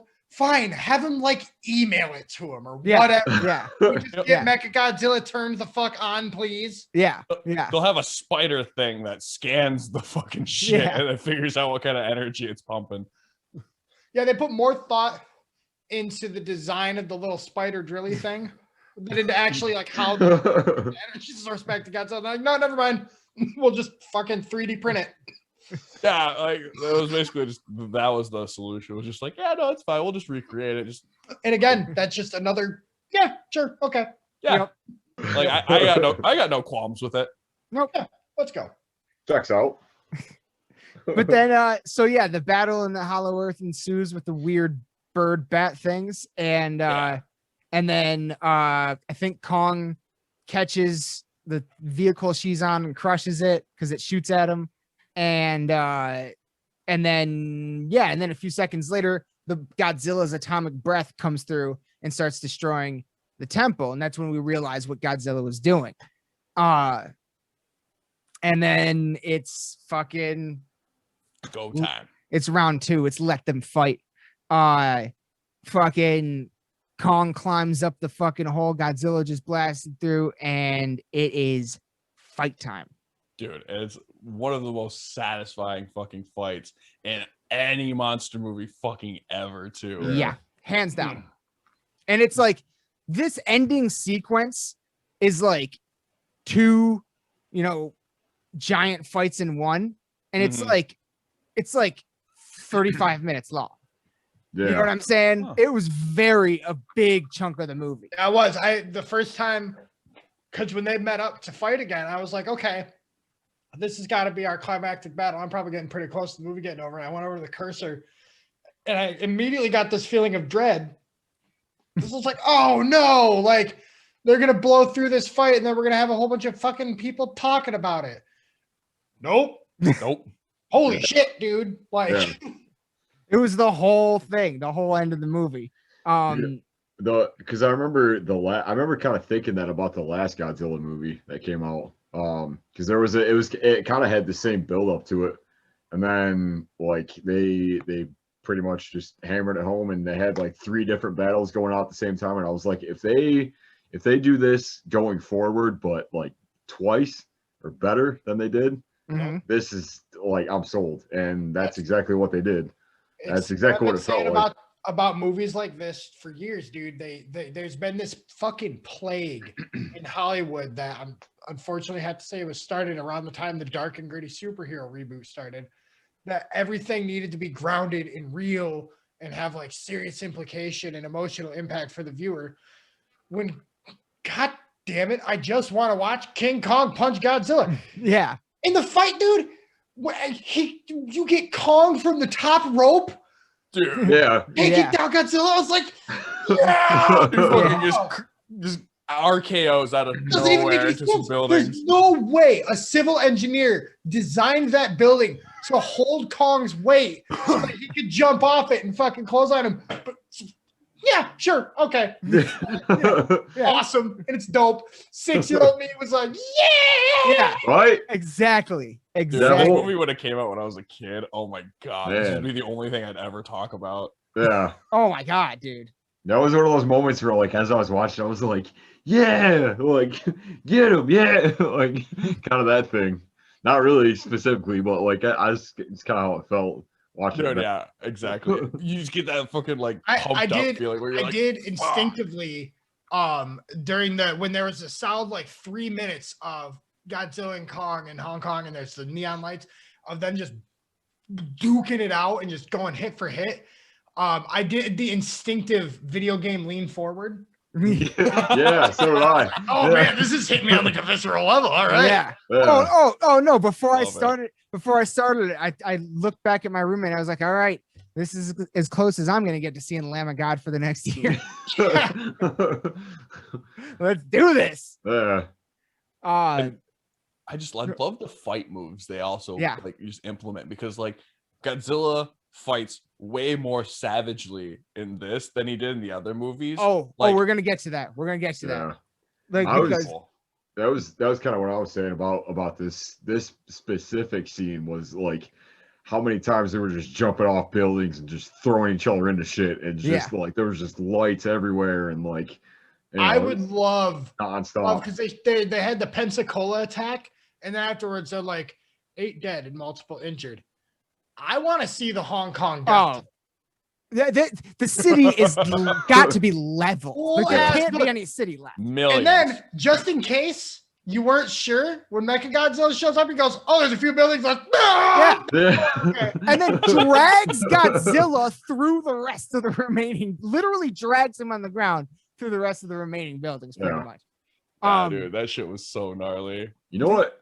Like that scene specifically made me think about the fact that, like, because I don't know, like we always kind of see like the end and I feel like the first Godzilla movie kind of left me with this impression, because the whole city is fucked up, everything is done, and he just disappears off into the water, right? Mm-hmm. He kind of does the same thing in this one, but is there like, there's never really like that like post-apocalypse monster type of scenario. There was one movie with citywide destruction that they actually tackled it fairly well, and that was the first Spider-Man movie with Tom Holland, because Vulture's crew originally was like a construction contractor crew having to clean up the city. Right. Now, the biggest issue I've always taken with these movies is like, you're rebuilding an entire fucking city. Multiple skyscraper buildings were destroyed and debris is everywhere, not to mention the health hazards included in all those old buildings and asbestos getting everywhere. The damage to the city's power infrastructure and water infrastructure that has to be existent, with like Hulk smashing the big guy into the ground, water mains, sewer lines, like power lines, internet lines, all of that stuff is run underground, and all of that just got smashed up. So like rebuilding these cities is going to be a generational effort. Like in the Avengers, after the first Avengers movie, we wouldn't have New York until Tony Stark's grandkids grew up. Like, well, unless you have the technology that Tony Stark has to rebuild it, you know. And you have Shield's damage control, which I wish they would have gotten. Which they kind of was it. Yeah, so I guess they do kind of like have like they never outright explain like, all right, Tony Stark dumps $4 billion in technology to rebuild New York. It's just kind of expected, I guess, in those movies. But movies like Transformers did it the worst. Yeah. Yeah. They destroyed fucking New York. Like annihilated. Yeah. And then it's like 5 years later and they're driving into New Chicago and all the buildings are back. And look at that. And it's like, oh man, it's almost like you guys didn't want to pay for more skyline shots. Michael Bay, fucking king of reused assets. Yeah. Hey, they gave us a good tax break, so we went back. You guys know about his reused shot from the island in the first Transformers movie, right? What? No. I think so. Yeah, I think I've heard of this. So you know the scene when the Transformer guy, they're chasing him down the highway, and there's that big slow-mo scene where he's like charging through the cars and they're all like blowing up. They're using all the trailers. That is footage, not just like a reused shot, like redone. He used the same film and just put new effects over it from the island when Ewan McGregor's character looses like a big axle that destroys those cars in the same way in the island. Wow. You're fucking kidding. That's hilarious. And I mean, and Transformers is another one of those movies where I'm just like, yeah, sure. Yeah. Cybertron's sure. That looks dope. It's a toy commercial. Of course, it's going to be fucking crazy. Yeah. Till about the third one where it's just pandering and it's just like ridiculous. And then they get to the fifth one and they're like, I don't know what the fuck. They didn't even, they didn't even try with that one. There was, the Marky Mark one. Yeah, that one. Yeah, when he's carrying the big night one rifle and shit through, like it was like Dude, 2 hours. All right, so there's a spy. The beer scene. Yes. Yeah. Oh my God, he's guilty of hate crimes. Yeah. Time for that. Great. Don't forget, Marky Mark. Yeah, dude. Look up. Yeah, if anybody hasn't heard about that, look it up. It's on his Wikipedia page.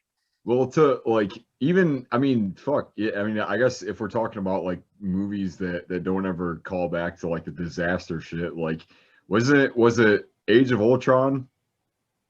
Where they sorry, Age of Ultron has an amazing echo throughout the entire fucking MCU. It's like, Sokovia fucked things. Yeah. Didn't they like raise an entire fucking like city off the planet and like but like Alex it was said, addressed though. Yeah, it was addressed. Yeah, heavily. They made the Sokovia Accords. So like in Godzilla at this point, I went through and did it. It's Boston, Florida, Las Vegas, San Francisco, Hong Kong, and I think that's it. Wasn't there a part in Hawaii? Yeah. Was there? Okay, so in Hawaii, there's 6. Gone. Leveled. Like uninhabitable. There's the cost of reconstruction for the amount of damage in those cities, it's not like even worth it. Fuck it, dude. Just cordon it off and come back later. How many people do you think got radiation poisoning from Godzilla? Like, does Godzilla give off radiation? No, I think he absorbs it. Okay, because like if like his breath in King of the Monsters that the other Titans give off like a life-giving radiation. Oh, okay. So like they wouldn't get cancer from the radiation then. Yeah, I was thinking like how many casualties happen from just nuclear fucking radiation that happened. Yeah, even if he absorbs it, once he blasts it out, isn't it essentially an atomic bomb going off?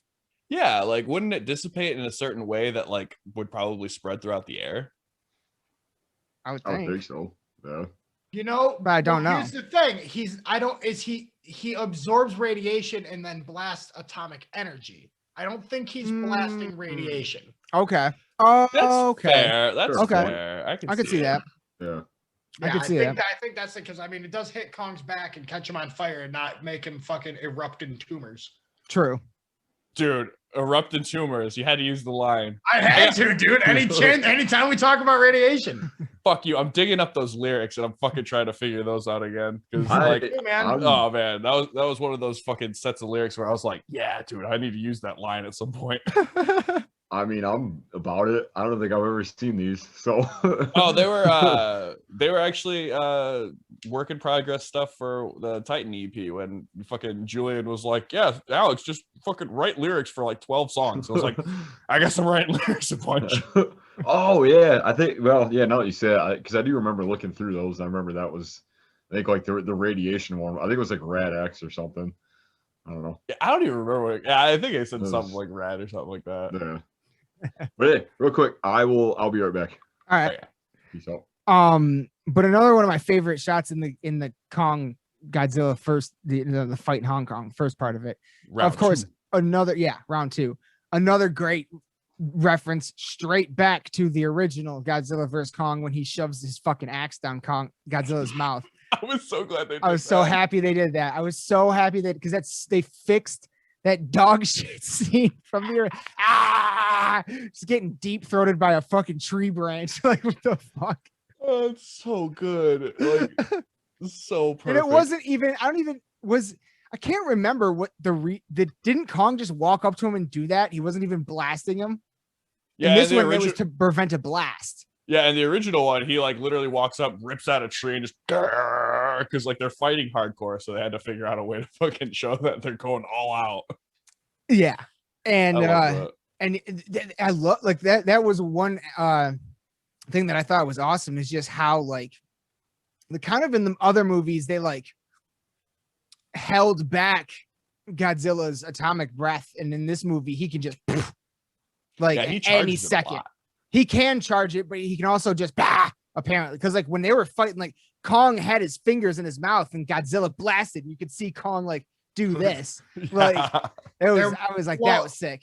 There was one I noticed where he was like charging up, and then Kong, I don't know if he like hit him in the throat or bonked him on the head, but he did something. It made him like bloop, like shoot a little bit real quick, and I feel like it was like right in the beginning. Oh yeah, it was like a little burp almost. Bops him and it hit the top of a building and it made blue smoke. I was like, how blue smoke? Right, yeah, that was kind of interesting. But then of course the fucking round ends with the fucking trailer moment where Kong runs up the fucking building. Yeah. It was sick. And then I love how it blasts. Yeah. So he does that. They blast each other apart. Shockwave. Godzilla gets up or Kong gets up a little bit quicker, but Godzilla does get up. But in between there's a scene where, and this is what you wanted to talk about. So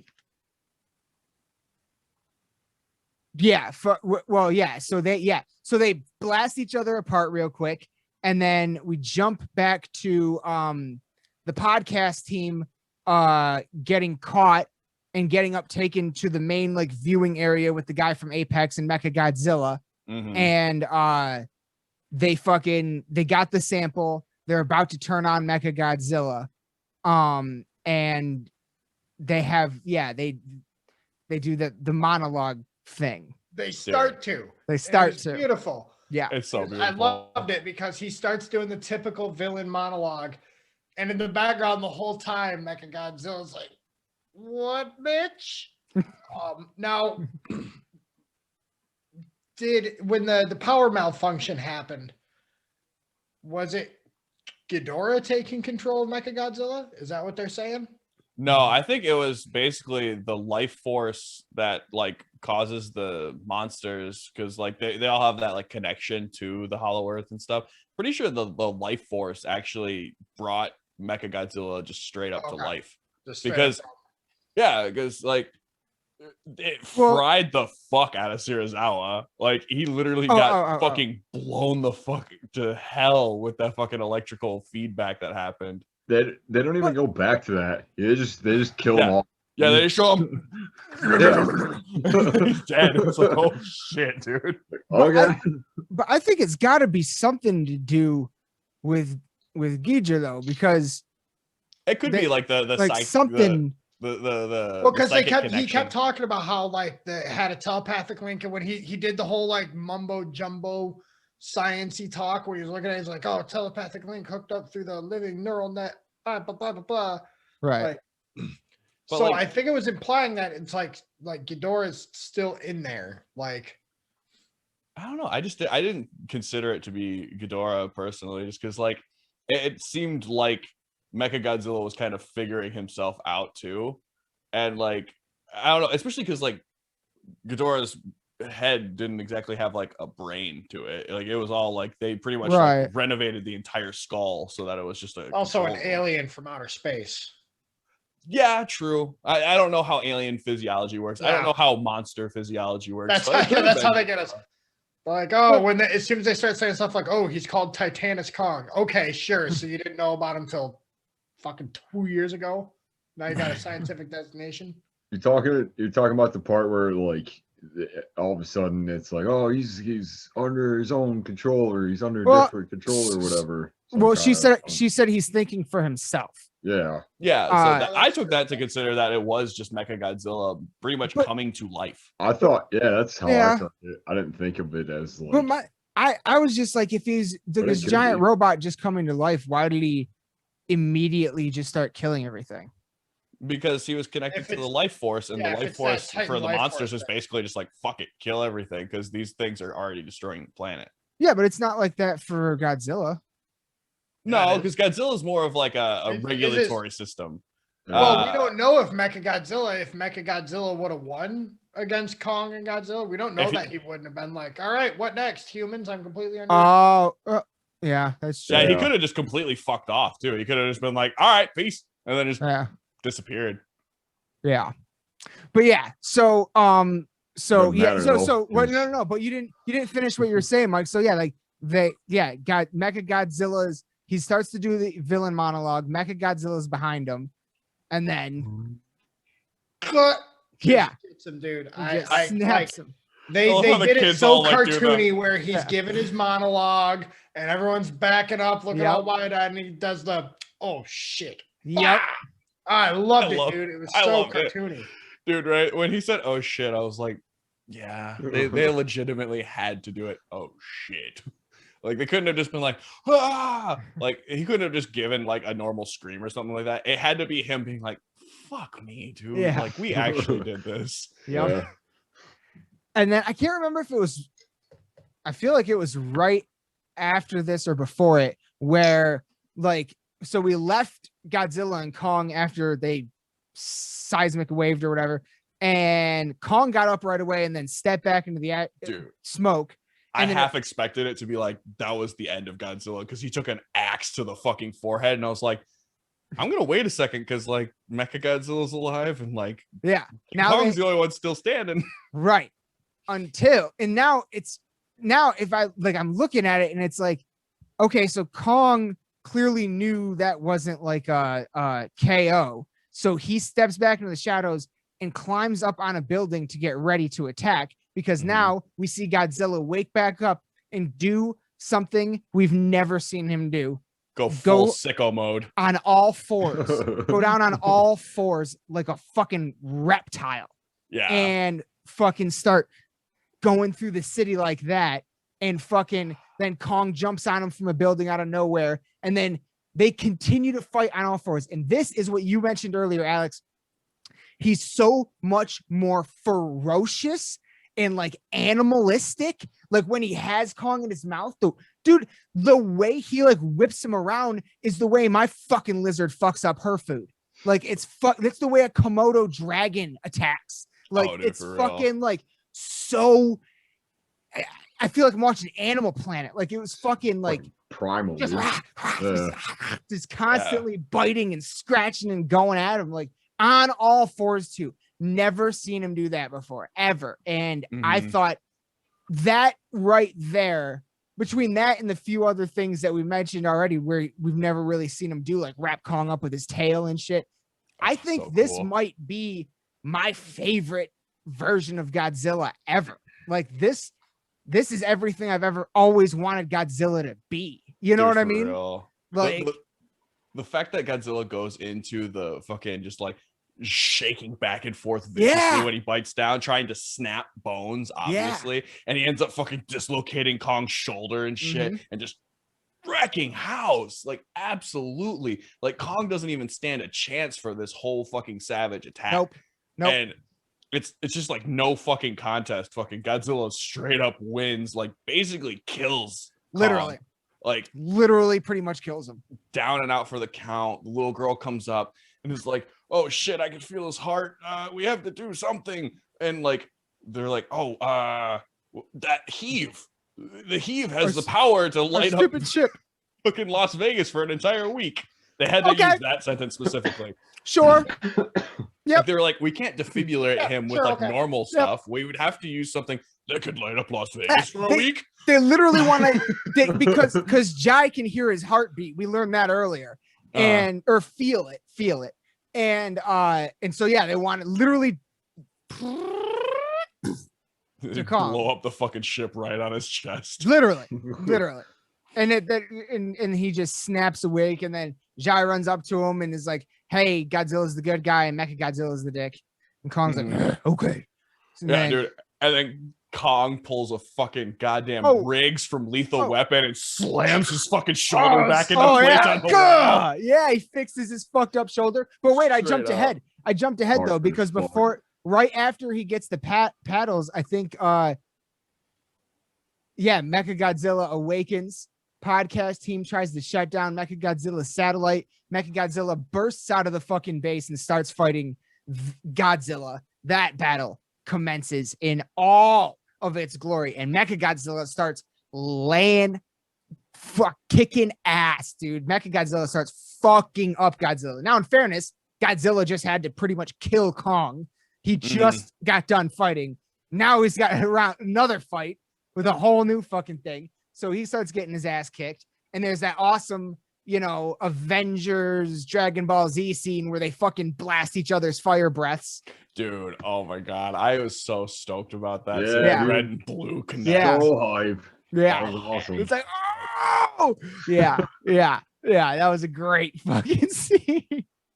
Come on. We said it after, I don't even remember what movie we were talking about, but it's just further proof, dude. A fucking live action Dragon Ball Z movie, if done right, would be dope. It would have to be done by it would. You need like one of the people that like made the cartoon to be involved, or you just need someone who is such an undying hardcore fan. Sorry, you need to keep. Just get Toriyama. No, you need to keep Toriyama's ass away from that set. What are you talking about? It's gonna be a fucking cooking show movie if he's involved. What?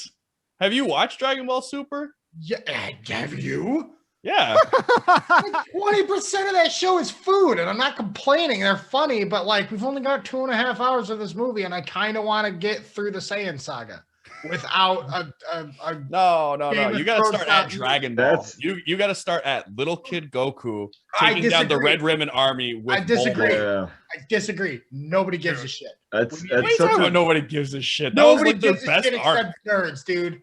Dude, we need to the start original Dragon Ball was way better than the Saiyan saga. We have tried multiple times to do Dragon Ball Justice as a movie, and it's just either you get a little kid, and we've already said that they can't act to beat Goku, or you try to do it like Justin Chatwin, and it's like it's Goku in high school.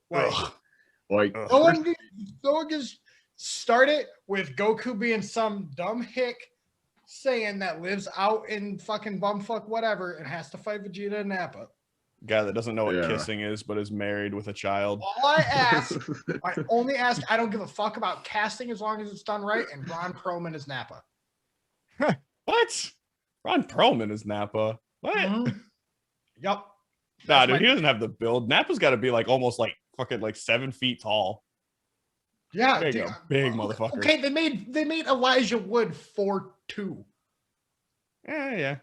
And Ron Perlman was Hellboy, and Hellboy's pretty big. He was the only Hellboy. There is no other Hellboy. I agree. I am with you on that. Come on, man, that movie was all right. It had really cool action. It definitely. But Ron Perlman's Hellboy was way better. Way better. Like not saying the movie. I'm saying the specific character. Oh yeah. Like Harbor did okay, but like He could have been way better. Yeah. I just like Ron Perlman's interpretation a lot more. Yeah, that's fair. Especially because he's got the casual attitude that fucking really hits. Fucking one thing that we skipped over for Godzilla versus Kong though, screaming match. Oh! When Godzilla is foot on chest at Godzilla and just I'm the fucking king, and Godzilla's or King Kong's looking at him like, bitch, who the fuck you think you are? But I don't know, like, because when Godzilla finally, the shoulder's broken, Godzilla's got his foot on his chest, he's breaking his chest bones with his foot, and he just leans down and screams in his fucking face. Like that whole time, even before the screaming, I interpreted it as Kong's like, you win. Like, you got me. And then I don't know, man. I took that as like a last scream of defiance, because he tries to get up again and then falls down. Yeah, no, that was Kong bows to no man. Right, but then why doesn't Godzilla just put some fire breath through his face right there? Why does he let him live? I feel like they kind of know that like they're not really like a danger to the planet. Like I don't know. And well, after the screaming match too, Godzilla stands up and we see him, and he kind of like looks at the camera and nods, yeah. And he just like walks away like, I won. Well, to tie it back to what we were just talking about, it's probably a bit of just like Goku writing. Like he's just like, we've seen Godzilla rip the head off like pretty much all of his enemies. Yeah, pretty much. But then Kong lots of head will just stand on his chest. Lots of decapitating with the Titans. This is Go on, Aaron, though. Did you skip past the part where fucking Kong like dismembers Mechagodzilla? No. We're still in the first battle. Or is it okay? Yeah, all right, sorry. We started. Yeah, I was just going back to a part that we skipped about the round 2 fight. Where, Okay. Well, actually, that was round 3 technically, because round 2 went to Kong. Yeah. So they were 1v1 at that point. They even said the line. I guess round 2 goes to Kong. Yeah, I know they said the line, but then like 4 seconds, and then Mechagodzilla wakes up, then Godzilla wakes up, and Godzilla murders. I feel like that was part of the same. Kong starts round 3 when he disappears into the shadows, and I do want to just that's again one of those ridiculous things in this movie, that he's an ape the size of a building. He's like, I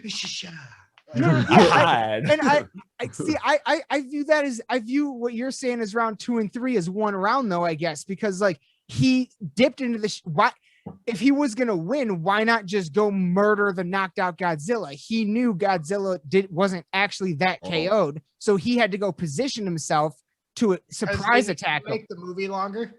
Yeah. Fair. I just view that as that's all I got. But then you get fucking Mechagodzilla wrecking shop on Godzilla, killing all those humans left and right. And once Godzilla's overwhelmed, you get fucking Kong with his reset shoulder, like, all right, I guess I'm fucking doing some shit. Yeah. So real quick, we talked earlier about the how they did a better job at this at showing like the disaster side of these monster fights. There's the scene that shows the people running as Mechagodzilla is like walking through, and you see him just walking through buildings, and eventually like the camera shot is panning up as his foot's coming down, and it's like as that shot was panning through, there was thousands of people in the streets. And they're just implying those people just got pancaked straight up. So it was really, that was like a harrowing fucking shot. Yeah. And again, it was made better because that happened, and then it wasn't like a 20-minute scene of somebody stuck under a beam and our main character has to get someone out, and oh my gosh, it happened to be the 2 main characters have been separate this whole movie, now meet up in the rubble. Right. There's none of that. Mechagodzilla's gonna start fucking laser breath. That was kind of one of the first points in that movie that they did show that, as far as like the people on the ground, and as far as just the overall like destruction of what's happening, as far as like the full scale of it. So yeah, absolutely. Yeah. But I thought that like, especially to kind of like show the people, like you were saying, like running across the ground, and like just all the stuff that was happening around and stuff, is like, you almost kind of think like that could almost be like a second narrative in a way. Like they could. Well, they could the really thing is, in a lot of those movies, they, in my opinion, they kind of fuck it up with a lot of those movies by focusing too much on that part. That's true. Yeah. It's like, it's like, it's a cool, but like what they did in this movie was perfect because you see the holy shit, all those people, and then it's like, oh, that's right, because of the big robot fight. Because I'm here to see. Yeah. Right. Yeah. Right. 100%. They could have definitely went with like, you know, either like a Cloverfield per se, or just kind of doing like a fuck it, like everybody's expendable, like this is monster movie type stuff, which they went with, which I thought was the better option for this for sure. Because like, I don't know, like if they were to have done that like the last movie with a little bit more of the like hero kind of stuff with the main characters and the, you know, I feel like it might have made a little bit more sense, but I guess with this one it just, I feel like they did a little bit more in the last one, like with the at the very end, especially with the mom driving the Jeep. Whole, you know, they're definitely Farmiga and Bobby Brown and not Ron Livingston doing their thing. Yeah, there was. It was cool that this one had more of the like the big monster element rather than the human element of things, which, you know, what we're there to see.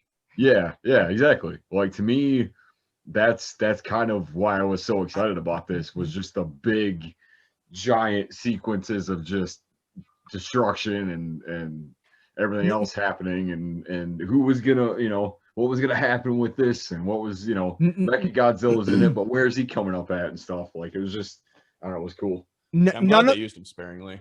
Yeah. But they gave us a lot more of them than I thought they would. I wasn't expecting a test scene, you know? Oh yeah, I was kind of expecting it to just be like, hey, we got this ace in the hole now. Yeah. But yeah, to your point, Aaron, none of us go to metal shows to hear the fucking lead singer banter in between songs. You know what I mean? Like we go for the action. Yeah. But yeah, so yeah, Kong awakens. Godzilla's about to get his ass fucking his head fried off by Mechagodzilla. Kong leaps on Mechagodzilla's back to save him in an awesome scene where he's on his back, he grabs his face, and Mechagodzilla still blasts, but Kong pulls it up in time, and the blast just goes woof all over the place. That was so dope, dude. So good. That was so shut the fuck up. That was so cool. So beyond badass, dude. Oh my god. Kong earned his bread. Oh yeah. Like the fucking, they kept like and then they immediately start like working, and that's why when Godzilla was kind of killing them, that's why I got, like, to me, their facial expressions and everything, I could be wrong, the way I kind of interpreted it, especially when you see Godzilla's face kind of after, and there was that one great shot when Godzilla did nip him with the breath and Godzilla like smiles. That was sick. That was like a crocodile smile.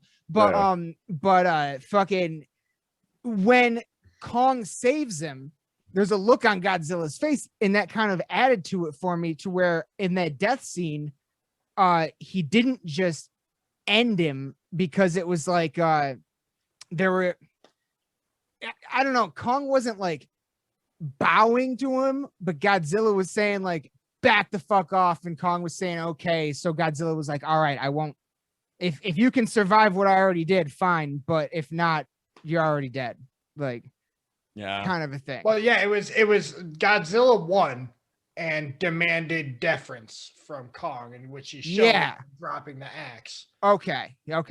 So now when Kong saves him, Godzilla's like, oh, nice.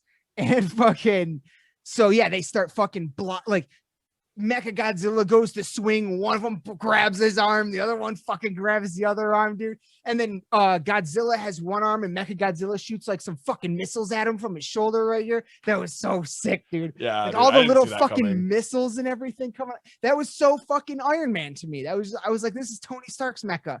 Like fucking, this is giant Hulkbuster right here. Like this is the Godzilla Buster. Yeah, this is the Godzilla. Oh, come on. That's perfect. That is fucking perfect. And then, you know, this amazing fucking battle ensues. And then, you know, Kong's about to get killed by the tail. There's that scene where what'd you call him earlier? Fire Fist or whatever? Yeah, Fire Fist. Fire Fist. Where Fire Fist is like, drink, and spills the dude's drink on the fucking thing because he's trying to crack the satellite to shut down Mechagodzilla. That kind of apparently causes a brief moment, one brief moment, just long enough in interference for Mechagodzilla to stop for a half a second, just long enough for Kong to like get in position, Godzilla with the axe, Godzilla to look up, and you knew it was coming. You knew it was coming. Like Godzilla charges that fucking axe up for him and Kong just, oh! And just starts fucking slicing through him. Hacha! Hacha! One arm, another arm, a leg. Now we're going for the fucking head. Something that Thor should have done in the first fucking movie. God damn it. He rips that Mechagodzilla's head off and holds it up just like Godzilla coming up out of the ground with King Ghidorah's head in his mouth at the end of the last movie. Dude, I loved the fact that there was like a spine to Godzilla when he ripped off the fucking oil, head. The oil was spurting out, so he had like blood and shit. Very Mortal Kombat of them. Finish it. So, yeah. Dude, fucking God. One thing I completely forgot about was the whole satellite uplink thing. Was the satellite uplink for the power source specifically, or was it implied that it was meant to be the psionic link? I think it was just like a satellite link that he had that when they skittered out the computer, it just caused it to be like for just long enough for Kong to regain footing. Okay, because like, still on the fence about the Ghidorah, or if it's actually just Mechagodzilla's consciousness coming to life thing. Well, I kind of think he was connected to a satellite to be like, so that way he could. I don't know. I haven't really thought. Like maybe it was like so he could be connected to the internet, so he could know, like have. I don't know. Maybe, but like I don't know. I thought of it because like it's not like they would be able to like make the power source and then shove it into Mechagodzilla. There had to be a way that they were feeding it to him. Oh yeah. No, that's what the big blue thing. They like I said, they spent about 20 minutes in the writer's room going, well, how do they get the power source from Hollow Earth to Mechagodzilla? Email. Yeah, they'll email it and 3D print it, Bill. Shut the fuck up. Yeah. Because right after that, Mechagodzilla comes online. Like let's just get to that scene. I really think that, and then they were like, okay, well, how do we, he's got Kong pinned against things. How do we make sure that he wins? I don't know. The fat kid fucking breaks a satellite uplink. Well, what's the satellite for? Oh my God, Bill, shut up. Stop. Trying to fight with monsters. Nobody fucking cares about a satellite. Bill, you're fired. But plot though. But the narrative, because it had to happen to make it look cool. Yeah, no, like that's fair. But I'm because it never mentioned the satellite, but twice, I think. Yeah, it's in the lore. But you know what? I'm just really happy that that's the way they decided to weight those plot monsters fighting. And they went with monsters fighting. And that's what we all want. That's what we all want. So that's what all of the reviews for the past 3 straight movies up were. Through the end of the movie. They have like everything human gets wrapped up really quick. And then it's like, okay, here's that. And credits. Here we go. We're done. We're good. Yeah. Fucking Kong and Godzilla look at each other, they yell at each other, and they're like, you're cool, I guess. And then Godzilla swims off and they're like, oh, that's the end of the movie, I guess. Here's the credits. Kong rips the fucking head off Mechagodzilla, goes and sits down. I love that. Just like he just leans up on the fucking building and he's just like, oh God damn it. I'm fucking tired. I would love to see a rendered version of him plopping down next to Godzilla and they look at each other and they just start doing the and the camera pans up and a single dove flies across the sun, and that's where we get credits. What is this, a John Woo movie? Yep. But after Godzilla sits down is when we get the Millie Bobby Brown reunited with her dad scene. And this is when, the reason why I wanted to bring this up, because we started this movie on Kong, but right after that on a podcast, and we pretty much wrap it up here, getting towards the end with these characters. And the podcast host knows who Millie Bobby Brown's dad is, right? And shakes hand. Sir, I was wondering if you'd want to be on my podcast. First thing out of his fucking mouth, I was like, you gotta be fucking kidding me. They're putting all the podcast jokes in here. Yes. Podcast until the day he dies. He's out of the gate. We just never found your daughter. Promoting. You just found your daughter after, yeah, exactly. After what is essentially the most fucking, a city is leveled all around you. Everybody's shocked. And this guy's like, one of which was want to be on my podcast? Yeah, yeah. And this guy's like, want to be on my podcast, bro? That's what you're thinking about after you just watched that. And that guy had a front row fucking seat. Like, he was literally sitting there looking out of the hole that Mechagodzilla blew, watching all of it unfold. Like, first rule of journalism, and apparently now podcasting, always be looking for the scoop. Yeah. Never stop promoting. Just think about fucking how big that dude's podcast is about to blow up, being like, I was firsthand experiencing this shit, and I know exactly why and how it happened. Yeah, yeah. Like, I guarantee the next movie will start with him being broke and destitute because they shut him down and pulled his podcast off the air and won't let him talk about anything. That would be awesome. That's one thing with these movies that I'm really glad they're not doing the whole like, oh, what really happened, and like, oh, people believe there's no Godzilla, or like, oh, okay, yeah. I'm glad that they're not going that route. No, everybody knows that there's Godzilla in this. Yeah. It's a conspiracy theory. A bomb actually went off in Hong Kong. Right. It wasn't a monkey and lizard fighting. It's way more believable. Right. But then, God, I really want to know who the fuck wrote Bernie's part, because whoever did that must have a podcast. Like, there's no way.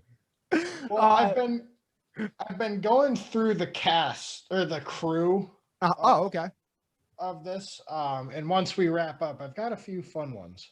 All right. Oh yeah. But yeah, then we get the scene that we just talked about. They yell at each other for a second, and then Godzilla swims off into the ocean. And typically, that's honestly one of my favorite things about all three of these Godzilla movies that have come out since 2014 is they always end on him just swimming off.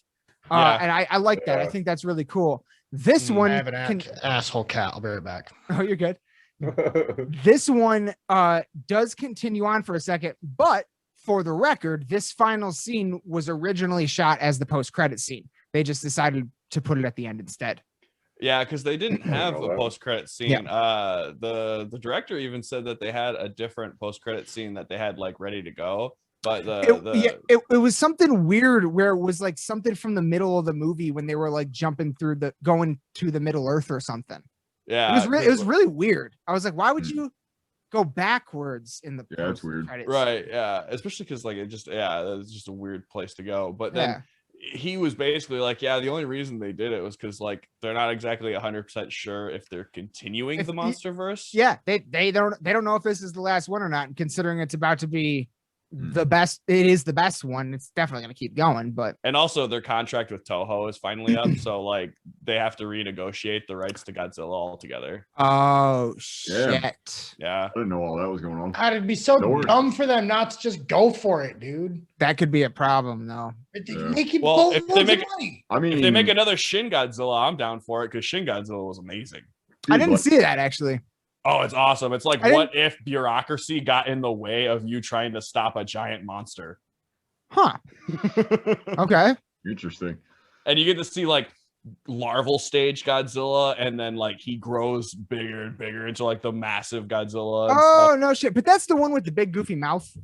Oh yeah, they have one where like he's like all bug-eyed and stuff, and like has like little tiny arms. Yeah, but then he grows into like the more standard Godzilla eventually, where his jaw opens and like the fucking like Predator style, where like he's got like the two mandibles that open. So cool. I'll have to check that out. Definitely do. It's a legit fucking. Well, honestly, it's one of like the first ones that they've done in a while. For, the Japanese series, at least. But this final, what? Go ahead.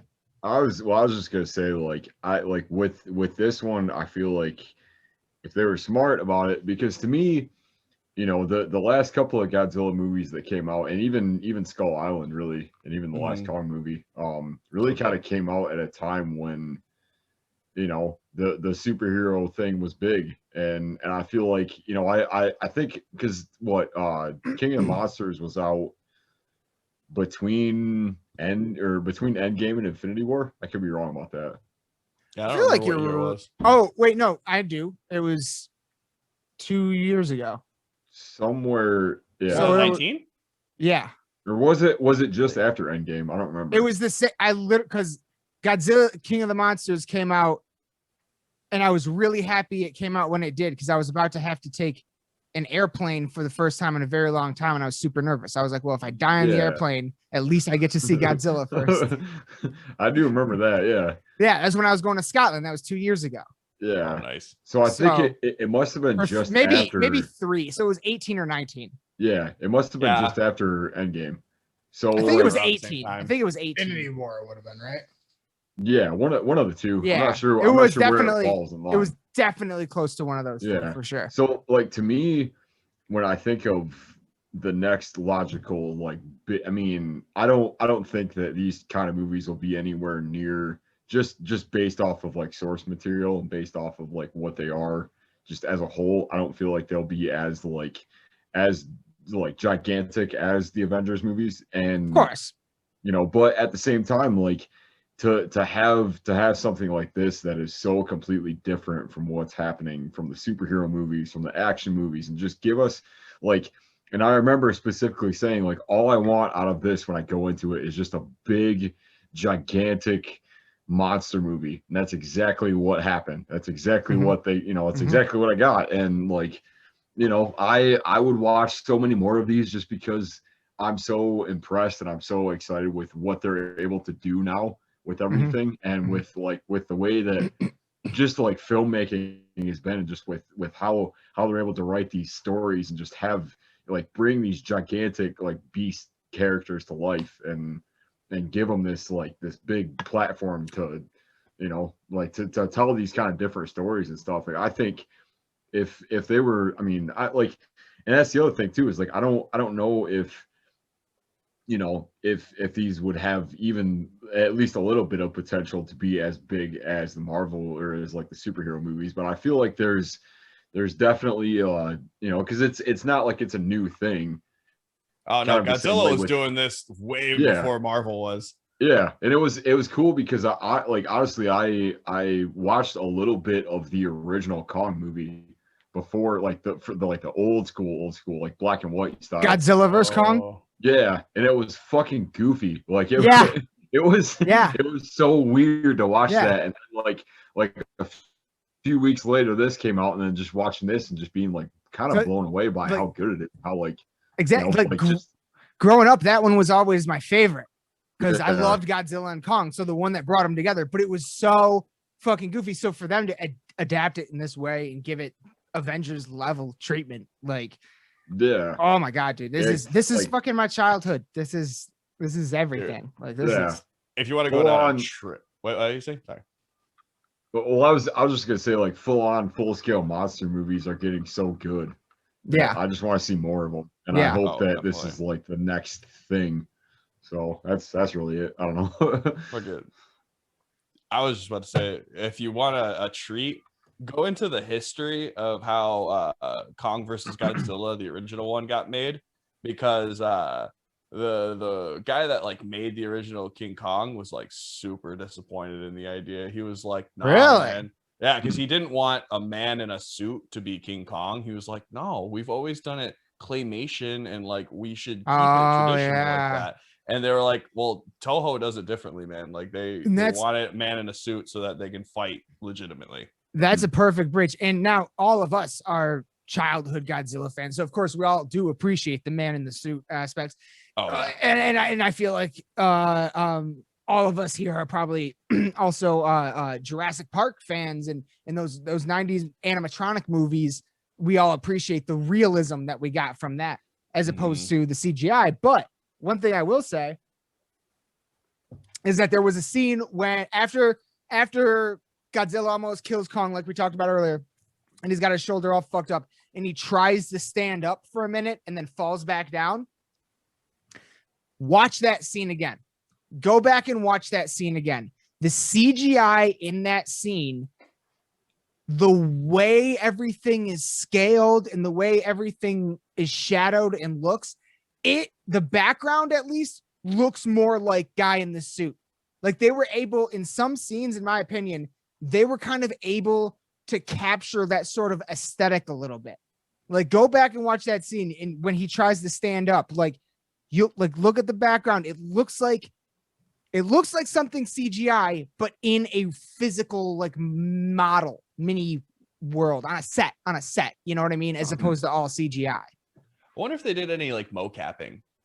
They had to.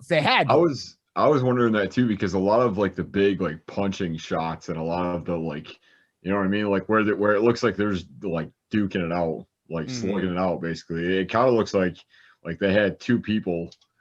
Just I don't know. I guess I wouldn't really know how you would Can we here? I'll Google that real quick. That's actually a really good question. Yeah. Because some of it does look like it, and then others it's just. But as far, I mean, yeah, I don't know. It's interesting. Yeah, I don't know, because like there's definitely some parts where like Kong moves in a certain way where I'm like, this feels like it would be a motion capture kind of thing, where like they like rendered it over like a pre-existing motion capture they had. Yeah, it's very like human looking. Mm-hmm.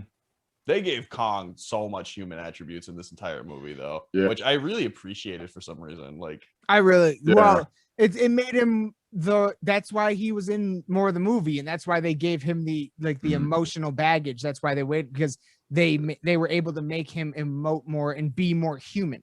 You know, he was the main character. Like, yeah. Even though Godzilla's top build, Kong was the fucking the star. Even though he lost, even though I wanted Kong to win, I will admit Godzilla fucking won. That's just how it is. Just so everybody knows, Lost in the Dark was Team Godzilla. Bog Talk was Team Kong. Bog Talk was Team Kong, and we fucking are just we'll happily admit that Godzilla truly won. I mean, like what a battle though, man. Oh my god. Yeah. Greatest fight on screen between two monsters I've ever seen. Yeah. Mm-hmm. And yeah, like I said earlier, this is my favorite version of Godzilla just because of how fucking animalistic he was. Like like this movie didn't even get us that way for fucking King of the Monsters. Like, right. Well, he straight up fucking got killed, and Mothra had to bring him back, and he became all super radiated. God, thank God for I Mothra. forgot about that. That was such a great part. They didn't do anything with the Mothra egg that they set up in the second one. Not yet. They didn't do anything with the Mothra egg. We didn't see Rodan. Yeah. Honestly, I was kind of expecting, because when I first saw the big like flying things in when they first landed on, is there a name for Kong's world, or his like? Besides Skull, it's Skull Island and Hollow Earth. Island, yeah. So I guess I don't really know what I was expecting out of what was on there, but I guess like I was thinking maybe that was going to be more of a main battle than it was. Yeah, I almost kind of wanted him to experience something a little more intimidating, but then again, I feel like they have more than enough room to just have like another Kong movie where he's just fucking wrecking shop down there, proving that he's the king. It was cool to see the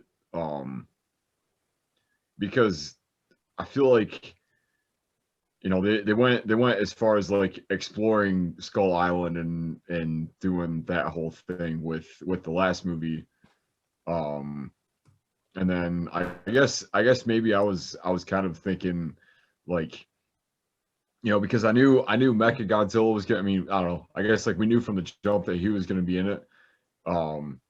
But as far as like how, it wasn't really too clear.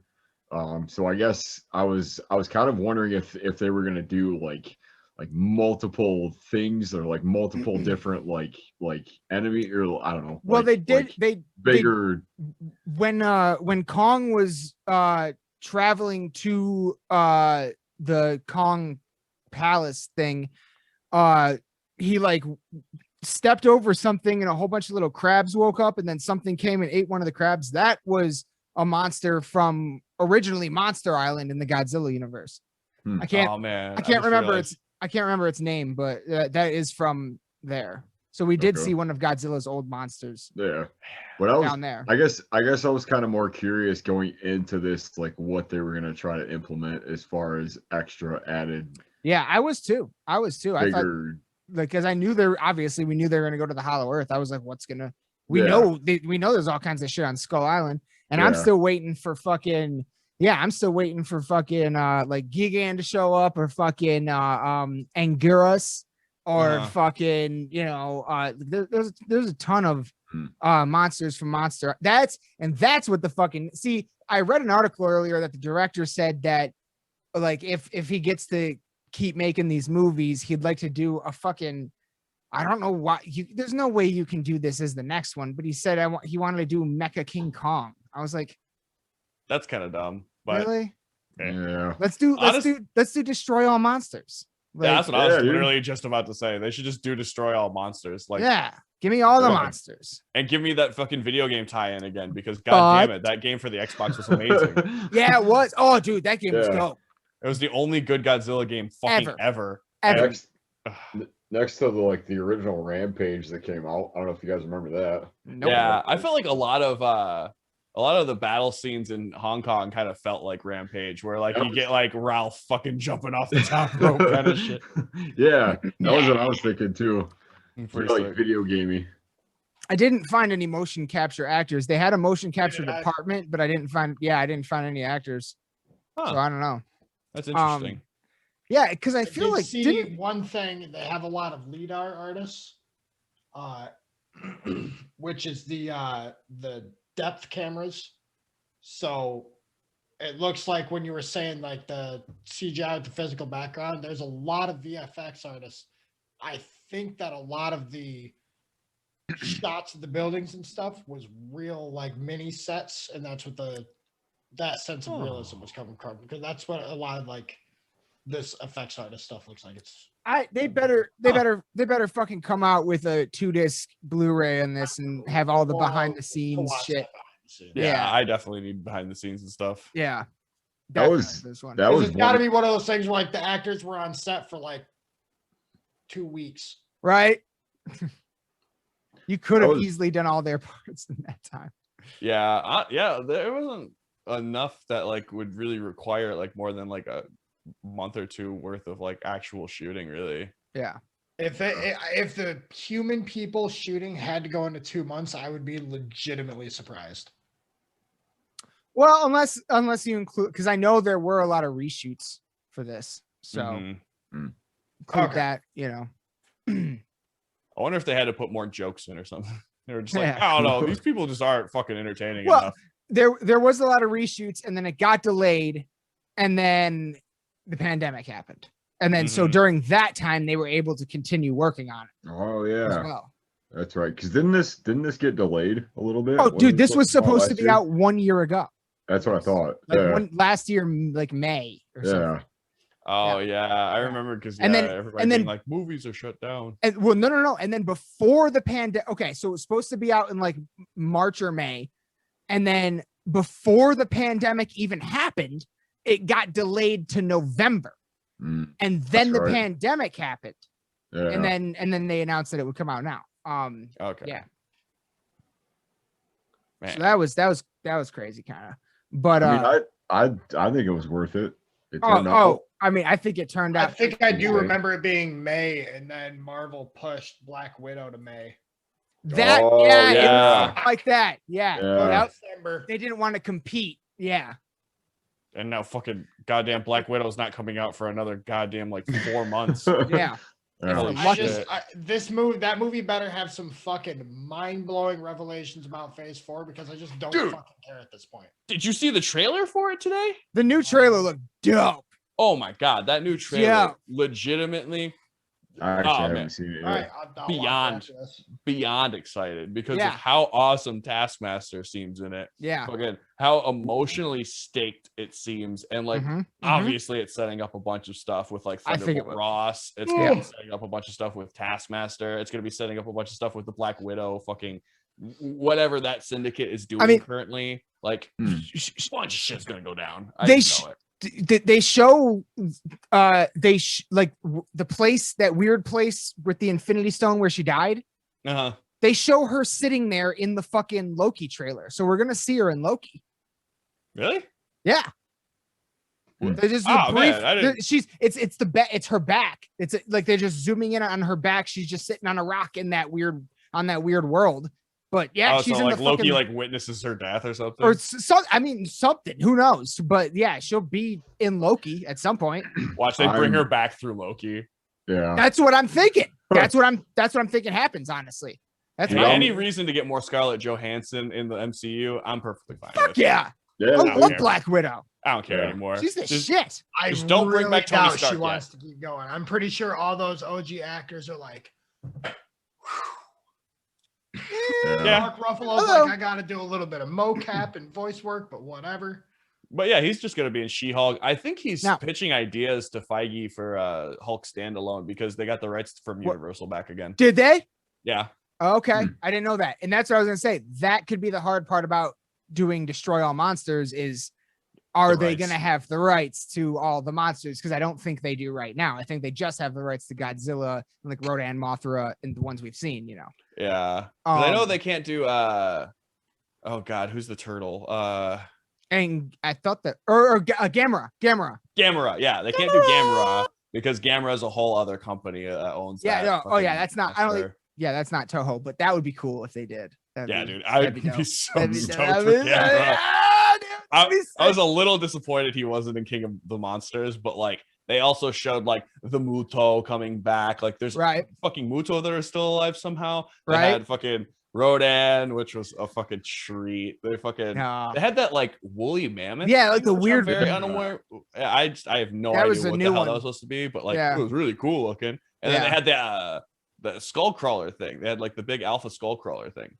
Well, and didn't they have like a giant spider too? Yeah, or something. And that's from Godzilla. He's on the bamboo legs thing. Yeah. That was in Skull Island though. Yeah, they use that in Skull Island. Yeah, that's but there's a giant spider thing on Monster Island in the original Godzilla. Oh, that's right. Okay. Yeah, I think I might be getting. I can't remember its name. King of the Monsters mixed up a little bit, but the big spider thing. Yeah. But I still want to know what the woolly mammoth thing was. The thing was fucking gnarly. You can look it up. It does have a name, but I think it was invented for that movie. It didn't exist prior that I'm aware of. Oh, it might be. It might be. I actually have a fucking the first ever Godzilla comic ever made. Nice. Issue 1. Yeah. I love that thing. Legit. I remember King of Monsters being, as far as like modern big monster movies goes, like just being like walking away from that being like, holy shit. Oh yeah, that was amazing. Insane. Like just how many they were able to bring in from the series and how many they were able to show on like big screen type stuff. It was awesome to see it for the first time, and that was really kind of one of the first ones where I was like, okay, like if we're doing like big full scale monster movies at this point, I'm in. Like, and that's pretty sick. Did you guys watch last night's or yesterday's Falcon Winter Soldier yet? I did. These two did. I have not. Okay. I have not. I'm so bummed because like there's so much to talk about that episode. I bet there is. Yeah, there is. It's so good. How many episodes have there been so far? 3. So they're halfway through. 3. Okay, because I've definitely seen the first one. I haven't been caught up. I'll probably do that once we hop off here. Okay. Yeah, dude. It's a 2 hours well fucking spent, dude. Oh yeah. Like those next 2 episodes that you got, oh man, I absolutely adore them. Like, admittedly, I am a bit more excited about Loki than I am about Winter Soldier, but I'm same on both of them, honestly. I can kind of understand where the hype is coming from this because it is kind of like, I mean, like, is it as much of a passing of the torch as it feels? Oh yeah. Is it? Because that's That's sort of what I'm seeing from it's this. Definitely, but it's definitely like it's like an end of an era kind of. It's a passing of the torch, but they're starting at the bottom and letting it build. They're kind of earning their wings with like what they're doing, because like good pun. Yeah, exactly. But they feel like it's like, I don't know, like with Bucky and Sam, they kind of feel like they're in this like spiral of self-doubt, like maybe I'm not as good without Steve, right? And like they kind of feel like they have to like make their own name in the world, and Bucky feels like he fucking can't do that shit, but like he's hoping to God that like he can. And then Sam is like, well shit, like I feel like I kind of made a giant mistake with fucking giving away Captain America's shield and like letting fucking the government have it back. Even though it was never the government's to begin with, it was Wakanda's, but all right. Yeah. Well, actually, it's not even their universe's fucking shield. Yeah, true. Literally a different universe that Captain America fucking got that shield from. He literally comes back from being an old man. Oh yeah, that's true. Timeline altogether, and is like, hey, here's this shield that has obviously different markings and notches all over it than the other one that I was using to fight Thanos. So like, it's not even that universe's Captain America shield. Took with him to go back in time. He didn't take a shield. Are you sure? He didn't take anything. He took the stones and that's it. Oh, because his mission was just to put the stones back where they were. And no, he took the hammer too. Endgame. Oh yeah, he took the hammer because he had to put that back too. He already missed the hammer, so I'm challenging you on the shield. Dude, I guarantee you, he didn't have a shield when he left. But without spoiling anything, Alex, did you catch there was something interesting in the dialogue in that episode yesterday? I think when they were on the plane and Zemo was like, "Oops, sorry." Zemo's in a little tiny bit, guys. And they were like talking, and like I think Bucky or somebody says you refer. They were talking about when you're done talking about it. You're muted. They were talking about some location, and I think Bucky responds with, you talk about it like you make it sound like Skull Island." Oh, that's funny. I didn't realize that. Swear to God. Yeah, no, that's actually really funny. But yeah, I know exactly what you mean by that too, because like obviously, like they mentioned. So does that mean that? Oh God damn it! Wave your arms. No. I'm done. No. Go. Come back. It's not spoiling anything. I'm not spoiling anything. Yeah, that's what Alex says every time. No, I never do. Oh, come on. But is that supposed to suggest that Godzilla's in the Marvel universe? Well, did you know that there's actually a Captain America that legitimately turned into a Godzilla? Wait, what? There was a super soldier they tried to make that ended up just becoming a giant Godzilla that only could say USA. Are you was it literally like like big green giant spikes? Giant lizard that's destroying things. Shut the fuck up. Yeah, look it up. Godzilla Captain America. It's basically a thing, but it's not actually Steve Rogers. It's like this what the fuck was his name? I wanted to say it was like Greg Izzard or something like that, or Gregzilla or something like that. And like they Todzilla. That's it. His name is Todzilla, and they make him into a super soldier that just so happens to be a fucking kaiju. And all he can say is USA. That's all he fucking says. So fucking cheesy. It's so good. It's hilarious. When I found out about it, I was like, this is my new favorite Captain America. Even though there's been like 7. That is wild. But yeah, no, I didn't even catch that in the episode. I just saw comicbook.com on Facebook earlier had an article saying, is Godzilla in the MCU? Like, or Winter Soldier suggests it might be or whatever. And fuck, I was like, what? No, oh dude, that's fucking comic. I blocked comicbook.com. That's what I'm saying. See, I'm not spoiling anything. Yeah, because they just they shoot out of their ass all the time. But like honestly, I think it's just because Bucky knows about King Kong. What? What? How does? What does that mean? Well, like Bucky wasn't like. Is this an after episode? That conversation. No. It's having right now. It's not even about like the actual episode. It's Bucky before World War II probably saw the original King Kong because it was such a fucking big deal. So he knows about Skull Island. Oh, so he just he was just making a reference to a movie that he knows. Just like Peter Parker. Comicbook.com knows that they can. Yep. Okay. Because what year was the official stance of Bog Talk? It was like 1937 or something, I think. Was it? Yeah. Okay. So if it 30s or 40s? If it was 1937, that was also the same year he read The Hobbit. Oh shit. Okay. Bucky's just a big nerd. Okay. All right. Confirmed. All right. So he's just doing that Peter Parker thing, referencing aliens and all that stuff. Okay. Yeah. Okay. That makes yeah. And comicbook.com too. Yeah, because that's what they do. Just like all the fucking metal news sites, Yeah, like, exactly. They grasp at straws and stuff. So dude, have you heard some of the fan theories about this fucking show? Some people are legitimately fucking nuts. It's hilarious. Well, I saw a bunch of shit saying that there were a bunch of fucking X-Men Easter eggs, and I didn't see one. But I also didn't read the article, so I don't know if I missed something. They mention a location that happens to be a place that X-Men go to. That's literally that's the X-Men connection. They reference a place that the X-Men go to sometimes. Oh. Yeah.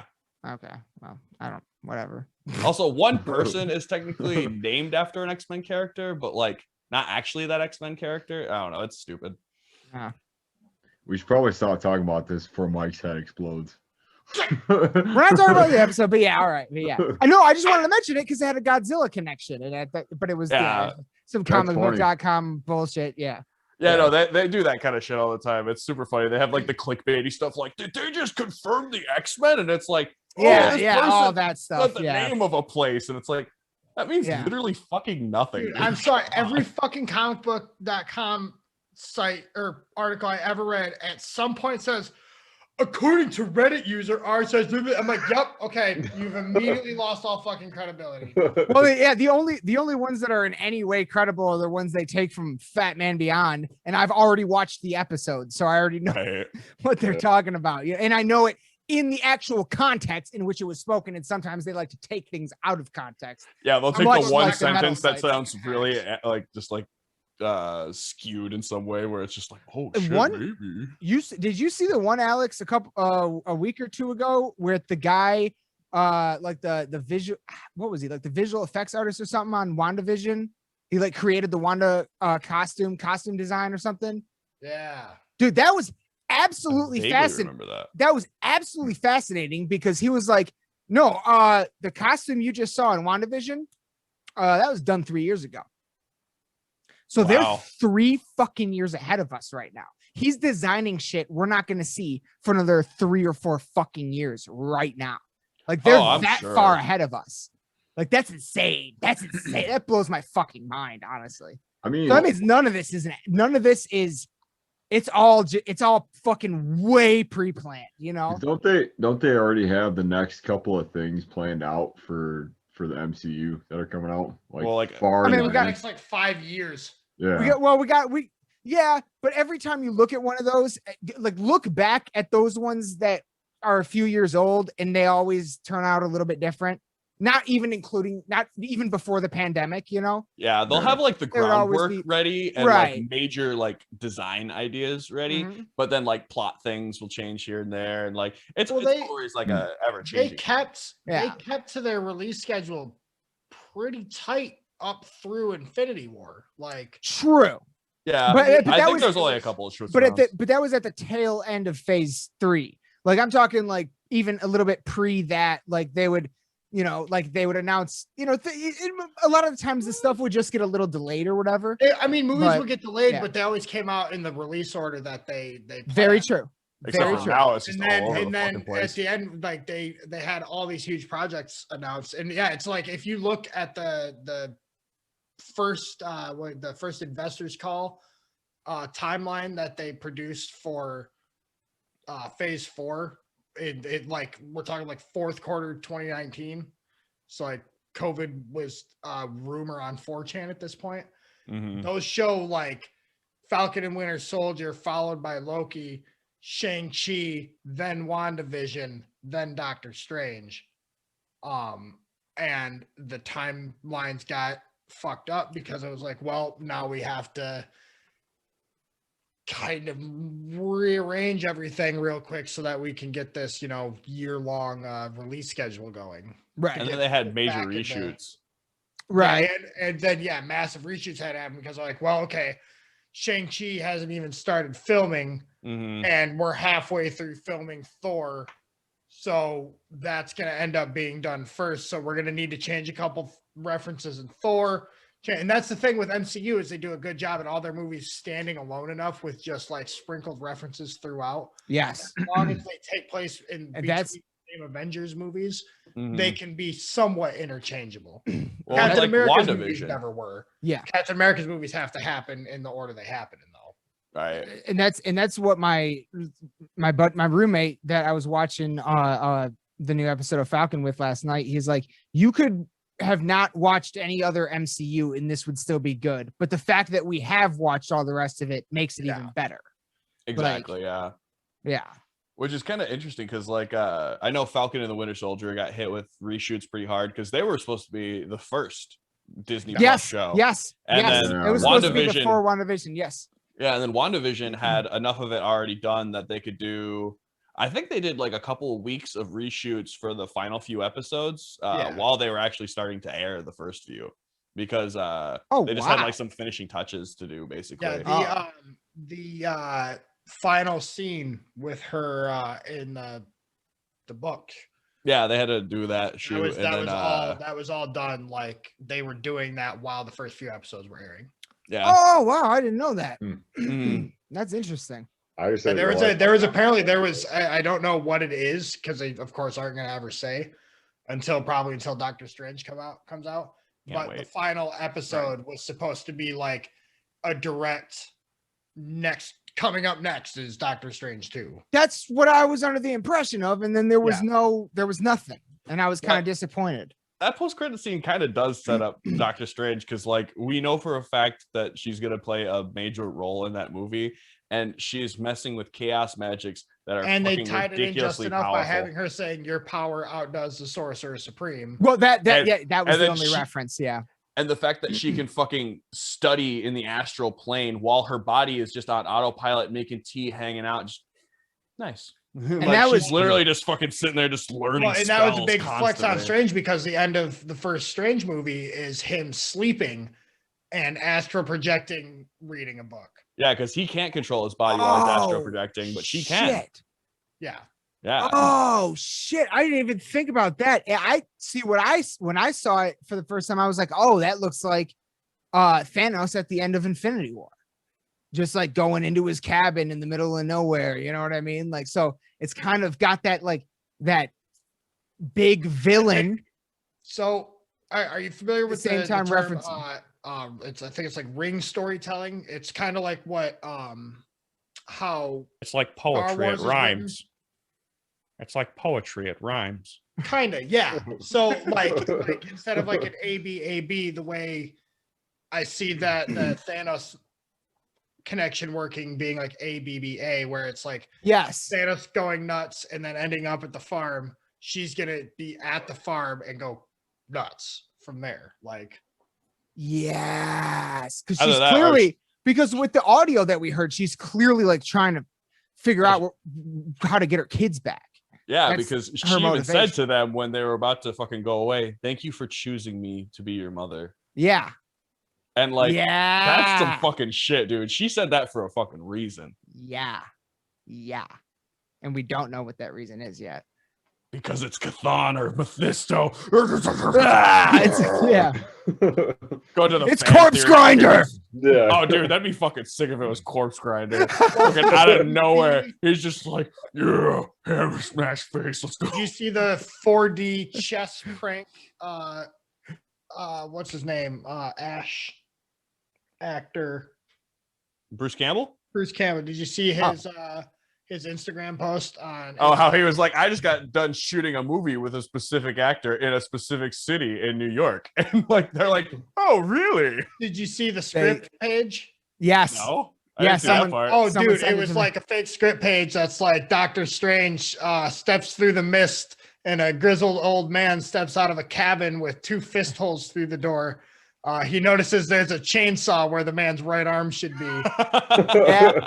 Yeah. He says, Strange readies his shields and says, "I'm looking for the Darkhold." And the grizzled old man says, "Does it have a face on the cover?" And Strange looks quizzically and says, "No." And then it changes to another scene. Yeah, he's going through the different multiverses.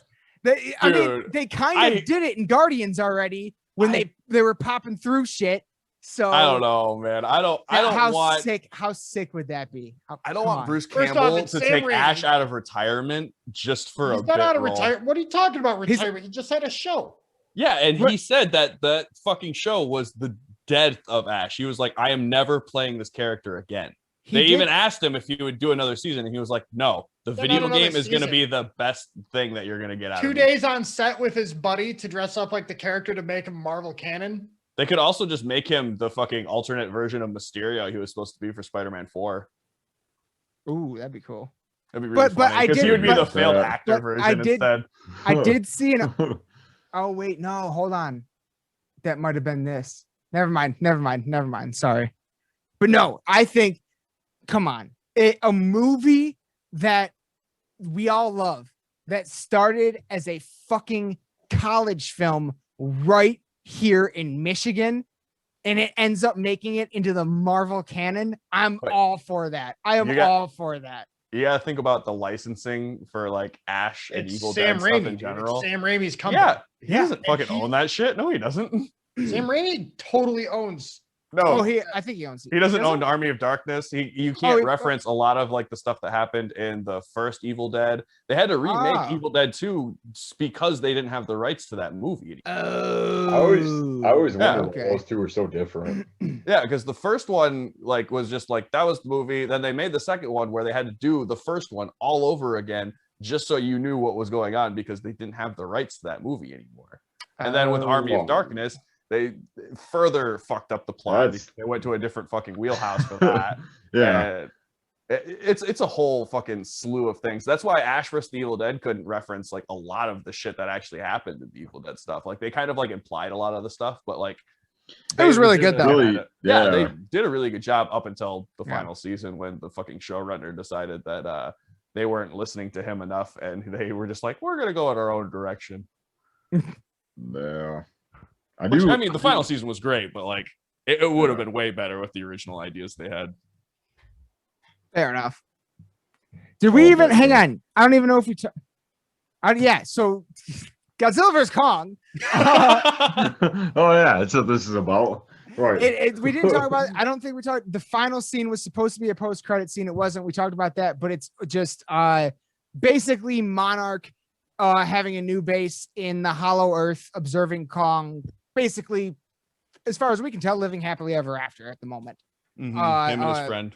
Him and his Jai, his little deaf friend with the ET finger. Yeah. So it pretty much that was supposed to be the after credit scene, not really advancing the story in any way, just capping the story we just saw and letting us know where these particular characters and ended up in our currently. What did you guys think about the actual ending? Like when it was all over, like were you satisfied with it? Were you like, oh, I was like, replay. Let's go. Yeah. Let's go again. I want to watch this again right now. Let's go.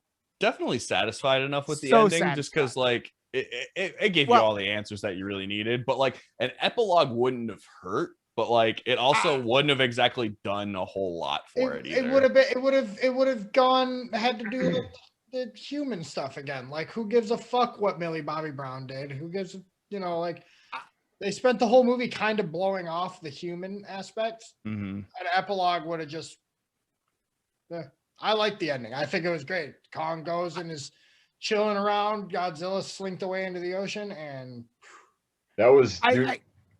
I kind of wish that they would have done the original idea and had him going off into the ocean, close, and then what I would actually have done is have the Hollow Earth scene as a mid-credit roll scene, have some cool credits like you did in the beginning at the end, have it as a mid-roll end credit scene, and then the actual end credit scene, show something with the fucking Mothra egg, show something with the Rodan, show something, you know what I mean? Like we got other monsters we can play with a little bit. Or if you want people, have it be some guy like looking at a screen and they're like, "Sir, we're tracking a Titan signal."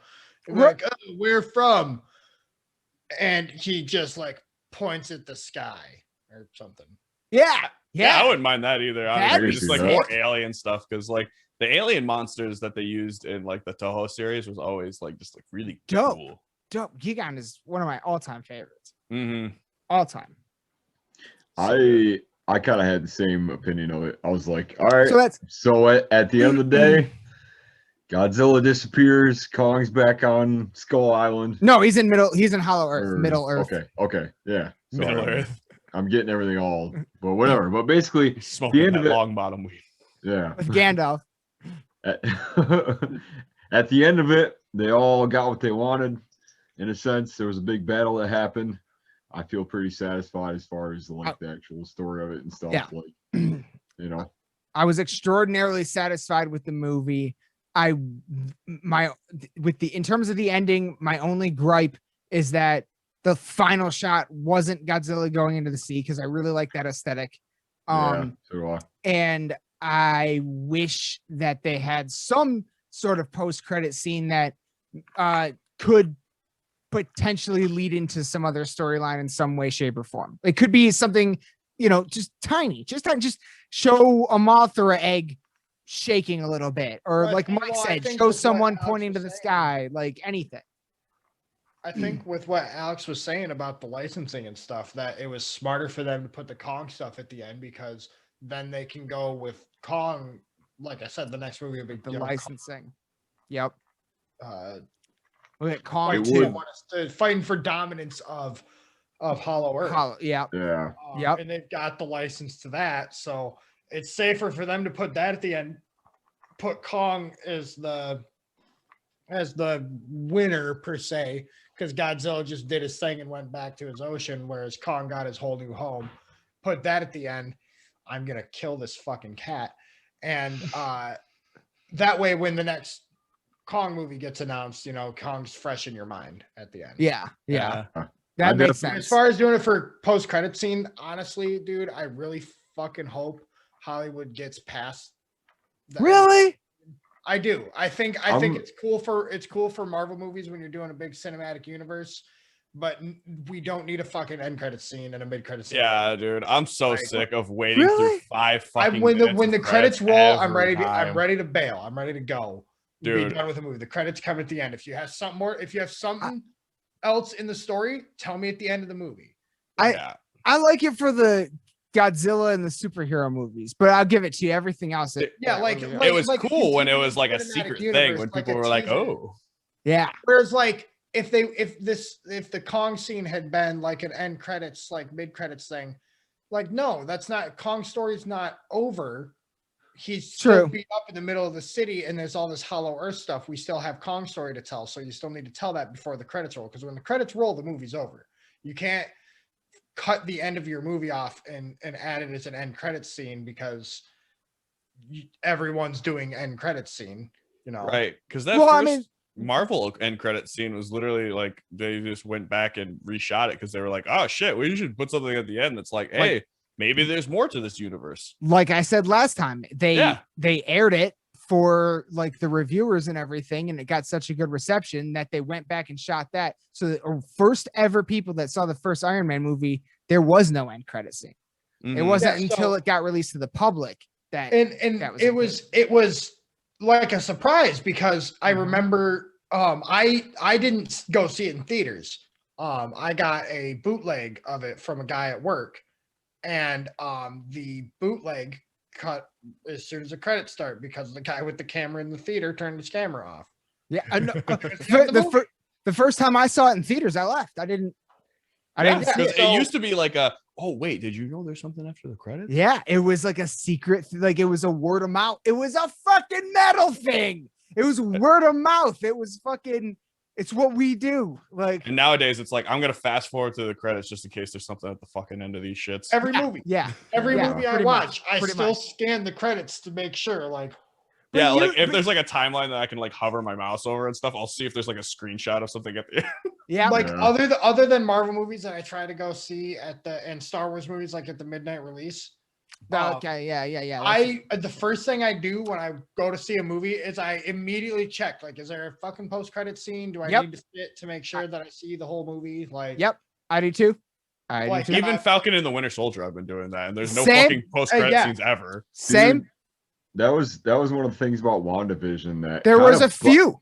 Like, it honestly, it kind of bothered me how they did it, because they waited until it started like breaking the reality, basically, where they're like, oh shit, now we have to kind of pull it back into MCU territory. Well, not even just that, but more so just the fact that, like, even in the first 2 episodes, it was like you got the base episode, and then you got like 5 minutes of credits at the end. And then that's because it goes into something else. That is a Screen Actors Guild thing with like international actors unions. That when, like, because they have to localize all of these shows so that they can be uploaded and broadcast at the same time, right? That means everyone from every language has to record voice lines for it. And so when it airs in America, even though we don't hear the Portuguese voice actor for Wanda, she was still part of the show and still needs to be credited equally. So when they put those shows like that up, like streaming shows, with movies, they don't have to do it because America gets a version of a movie, China gets a version of a movie. But with these, everyone's logging into the same server and watching the same version of everything. So every actor or performer needs to be credited the same. That's why streaming shows have like 7 minutes of credits, because after you get done with the technical crew of everyone that did everything, then they have to be like, here's the German voice actors, here's the Brazilian voice actors, here's the French voice actors. Like, that makes sense. But as far as like the post credit scene, like what you guys are talking about, as far, because like I think there was like, maybe it wasn't until like episode 3 or 4 that they started putting them in. But even so, it just kind of felt like it was like, well, there was only a couple too. Yeah, I want to say it was like the last like 3 or 4 episodes they did post credit scenes. Yeah, I don't know. Like it just felt weird to me. Like it just felt kind of like forced in there. Like it was just. Well, see, where you say it's forced in, I think it was kind of like when BJ, when you were saying it was like pulling you back into the MC universe. I think that's what they were kind of doing, where the first few shows you're watching and you're feeling kind of disoriented. Like, didn't Endgame just happen and we're doing husband and wife stuff? And then when the end credit scenes start coming back, it's like, oh yeah, okay, we're back at Marvel. Like, yeah, because I think the first or second episode is when like it's not really end. It was always mid credit scene. Yeah, it was never really end credit. And then it was that shot of Wanda and Vision sitting there pulling back on a TV screen. So we're like, oh, somebody's watching them, you know? Yeah. So that brought us out of that Truman Show and into, you know, back into the MCU, you know what I mean? It grounded it a little bit. Yeah, I could see that. But I don't know, as far as like going forward and stuff, like, I guess, like, you know, because like they always have like the big, like, I don't know, like before the big like credit roll type stuff. Maybe that's like that's the mid roll. That's the mid roll. Yeah. I suppose. Yeah. And like to me that makes the most sense. But as far as like putting something like at like the very tail end of what's going on and stuff, I hate that shit, especially when it's just like something silly.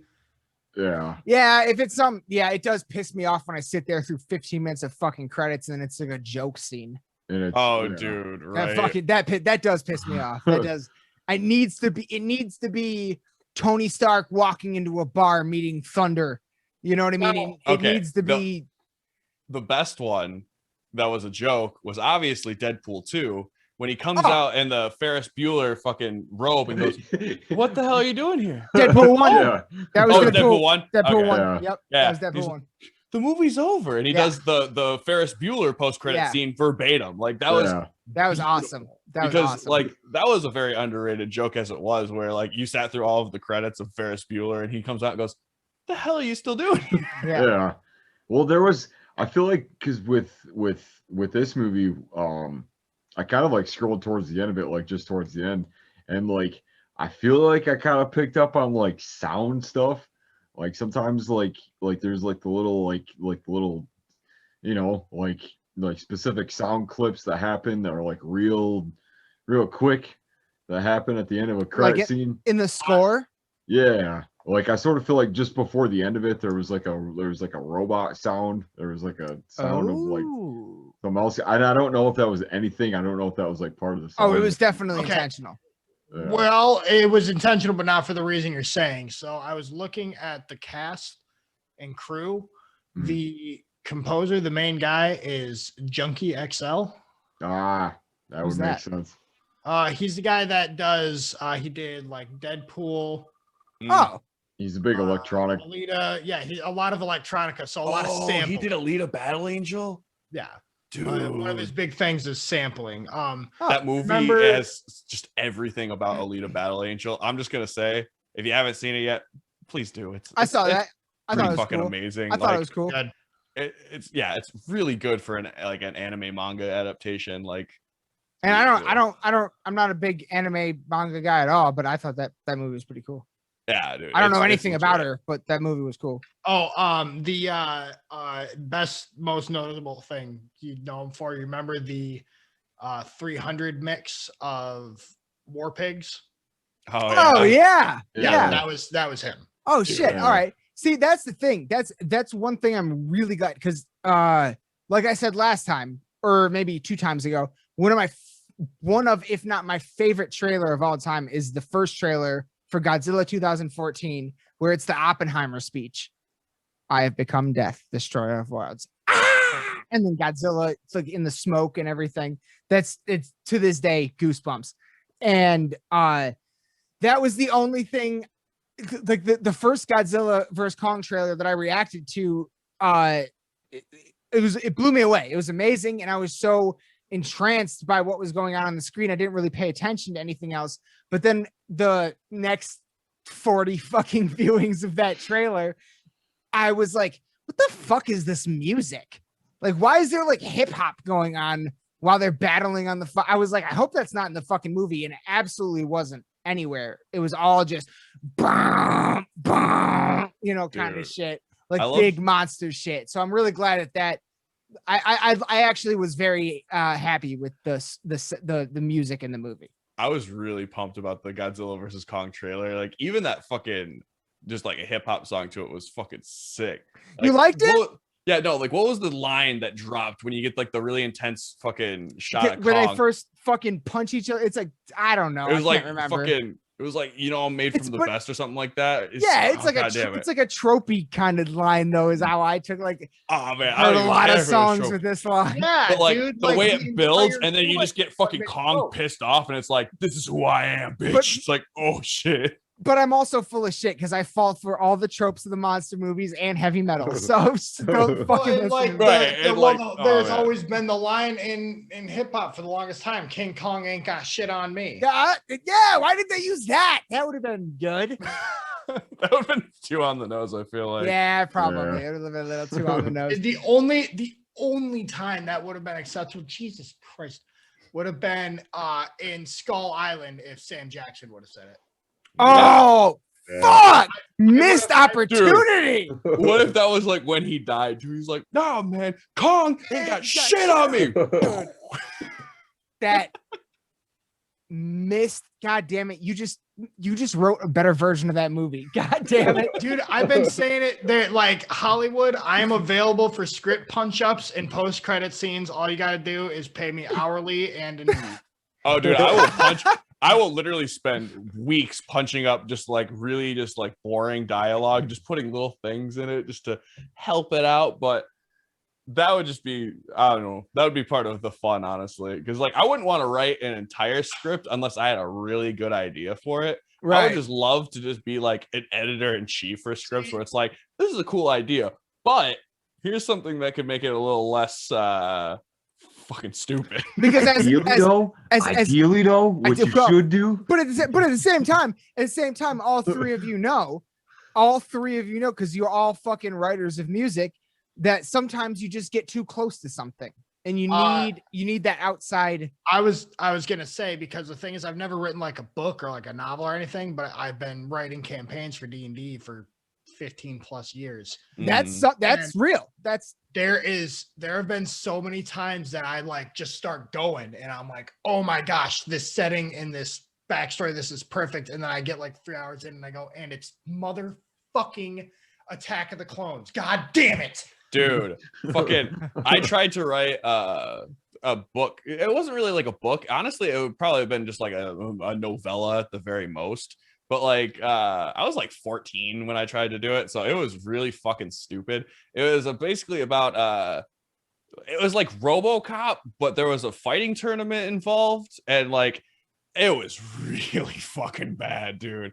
It was terrible. It's why I've never tried to write like an actual book or anything since. I was fucking, it was literally half of my life ago, and I'm still like, fuck that thing. 14. Dude, we all wrote some stupid bullshit when we were kids. Yeah, exactly. So like that. But like the thing is, it's one of those things where you got to keep doing it until you'll hit a point, like I said, where like I had a campaign that I was doing a few years back for my group at work, and it was halfway through running it, I realized I had just done season 2 of The Expanse. And hey, at least it's a good season. It happened. I realized it because I had a big twist happen at the end of the session, and we called it for the night, and we were all smoking, finishing up for the night. And my one of the players was like, "Wow, man, like you've been watching The Expanse, haven't you?" And I was like, "What do you mean?" He's like, "The big artifact appearing and governments fighting over control of it. Well, like that wasn't the plan." I was like, "Son of a bitch." Yeah, I guess it is. Fuck. And then I was like, all right, well, the season's not over. I'll figure out a way to twist out of this. And then well, shit, maybe I'll try to rewrite the book. I don't remember what I called it. I think I called it like The Fighting Underground or some stupid bullshit like that because I was 14. I was watching. I was rewatching yesterday. These really great. There's like, I don't know why they split them up, but there's like 2 or 3 videos on YouTube. It should just all be one because it's all just one interview, really. But it's at a guitar center with Alexi Laiho and George Lynch, and you know, they're just talking about guitars and things like that. And George Lynch is like, you know, like this is what, you know, they're talking about styles of playing and things like that, and how, you know, nowadays everybody can, you know, Dragon Force, anybody can play fucking lightning fast, but it's, you learn the techniques to do that, and then you really try to discover yourself and develop your own voice through your instrument. And essentially is it not just like metal? We all start off just copying our predecessors, our idols, the people that influenced us. We just start by copying them, and then we build off of it. And we have so many different influences. They're all coming in, you know, and we mold them all into one fucking ball in our own little way, you know. And that's, so you have like so starting off writing, it makes total sense to me that you start off and then you write something and you look at it and you go, fuck, that's Clerks, or that's fucking, you know what I mean? Like that's, dude, you know, that's whatever, you know, that's this thing that influenced me, you know. Just because of my retail experience, I could definitely write a movie like fucking Clerks, dude. Like, can I tell you this is a good one, because last time I told you one of my biggest regrets in life was missing Arch Enemy to go to prom. One of my other biggest regrets in life is I had this idea literally 1 month too late. The head shop was closing, and the head shop that I worked in, and like a month later, I went, how did we not record a fucking music video in there? Like, how is that of a head shop? The fuck? And we could totally do it where like 2 people are dressed up like Jay and Silent Bob standing outside in the front. It's all in black and white. We could totally rip off Clerks in this music video, and it would have been fucking dope. That's a good idea for a music video. Right? I was like, fuck! I was like, we should record Lost in the Dark, the song in there. Like, oh my God, I still beat myself up about that to this day. This day, I'm so mad at myself. Okay. Every time I work, just because I've worked retail so much, I always have to fucking just say, man, this job would be great if it wasn't for the fucking customers. I'm not even supposed to be here today. Dude, I feel so hard for Randall, where I'm like, I don't even want to fucking deal with your stupid bullshit. Oh God, dude. I just watched that doc. It was really good. I highly recommend it. I just watched a documentary on Netflix about Kevin Smith is in. Lots of celebrities are in, actually, really cool ones. About the last blockbuster. Oh yeah. Dude, that shit was the Mad Notes. That shit was so fucking dope, dude. I think James Rolfe is in that too. The guy from Cinemassacre. Yeah, Doug Benson. Doug Benson is a big part in it.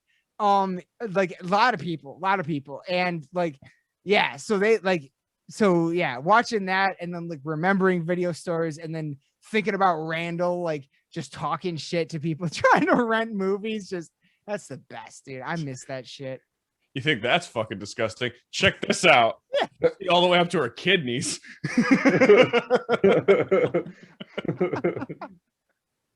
Oh my God, I love that movie so much.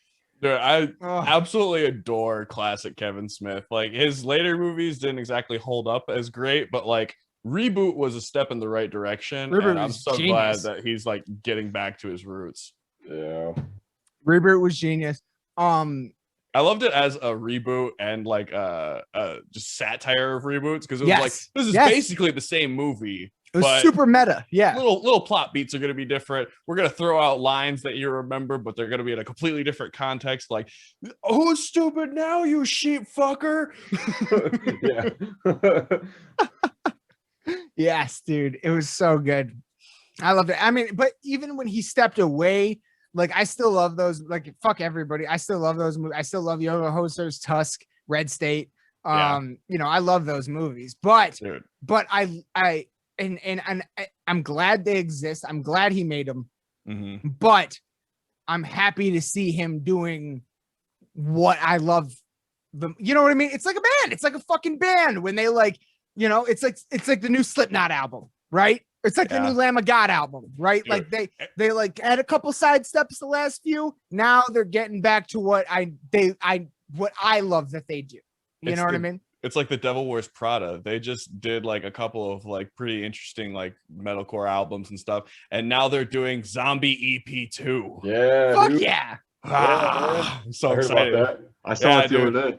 They fucking put out a trailer for it where it's like the person like fucking just like finding a can of beans in like their little shack and stuff and just holding up, and like you see the newspapers that says outnumbered by the plague and stuff, and like I love it. It's because Outnumbered was one of my favorite songs they've ever written. It's just balls to the wall. It's easily just too good. Yeah, that whole EP is whole album. Dude. Yeah, dude. Good concept. The song that started with the fucking, what is it, Anatomy, starts with the chainsaw. Yeah. Oh yeah. Dude, because that guitar tone was so chainsaw-y too. It was like almost like a death metal-y guitar tone with like this like hardcore like metalcore fucking, I don't know, man. That whole just it's perfect. And I'm so glad they're doing a follow-up to it. I know it's not gonna be nearly as good because of how just on a pedestal I've put this fucking thing, but like it's gonna be amazing to just see it over again, because like that's what Jay and Silent Bob Reboot was. I fucking grew up with Jay and Silent Bob Strike Back. That was one of my favorite movies when I was 12, like straight up. And seeing the reboot, I was like, just huge expectations, obviously, and like obviously not gonna live up to these crazy expectations of a young child, but like it was an amazing film regardless. Yeah. Especially with the Iron Bob scene. Iron Bob. Yeah, dude. I fucking need that statue. They have like the bust one, and then they have like the full body one too. Yeah. They have a pop too. Oh, that's cool. Yeah. I don't collect Funko Pops because I'm not about to go down that rabbit hole, but like that's sick. I don't like the ones that are like people. I just like I like the ones that are like the TARDIS or Slimer or Predator, you know, the ones that actually look like what they are, because all the people ones, their faces are all the same, and I'm like, what? The only one I like ever the ones bought, that are crazy. The only one I ever bought was for my dad. I got him the Marty McFly with the DeLorean. Oh, that's pretty cool. That's pretty cool. Because I was like, that's definitely something I have to fucking buy for my pops. He was the fucking one that was like, this movie's amazing. You need to love and respect this movie. I got a question for you guys, because all of us are into metal, and I just found well, I mean, this band has been around for quite a long time, but I just discovered them literally last night or yesterday. And I did a fucking reaction video to a brand new music video they dropped yesterday. And because I heard the guitarist on the Josta show yesterday. Have you guys heard of Tetrarch? I listened to the first like minute of the song the other day, and then it was like playing as I was getting to where I was going. But I haven't gone back and listened to it all the way. Yo, how do you spell that? Tetrarch. Tetrarch. Some people pronounce it Tetrarch, but the band pronounces it Tetrarch. Tetrarch. I just get so of a tank, dude. Yeah. It is it is a tank. Just search Tetrarch band. What's the Negative Noise? What's the? I think that's the new single. Oh yeah, it just came out 2 days ago. Yeah, it's in 4K even. Fuck yeah, dude. Like it's because when I listened, so I listened to the Josta show with the guitarist, and he was like, they're kind of like bringing back like the new metal thing a little bit. But when I heard it, I was like, I mean, maybe arguably a little bit in the vocals, but there's no fucking record spinning or anything like that. Yeah, but new metal evolved away from fucking DJ stuff a long time ago. Right. But dude, it is fucking hard, yo. That song fucking rips, dude. Hell it's yeah. Just, you're gonna break your fucking neck, dude. It's fucking, oh my God. I heard the guitar. I heard what's her name? It's a lady. Diamond Rowe on the Josta show.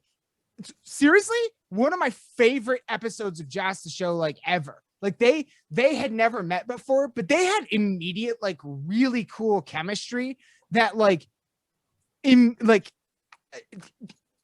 all of us, our favorite podcast is when it doesn't feel like an interview and it feels like a conversation. And they immediately were able to capture that off the rip. And I really loved that. She was super cool. And everything she said, I was like, yes, this is what I've been saying on my podcast. So I was like, that's awesome. And so like I immediately fell in love with her. And so I was like, you know what? I saw the video pop up on my subscriptions, and I listened to it for like 20 seconds.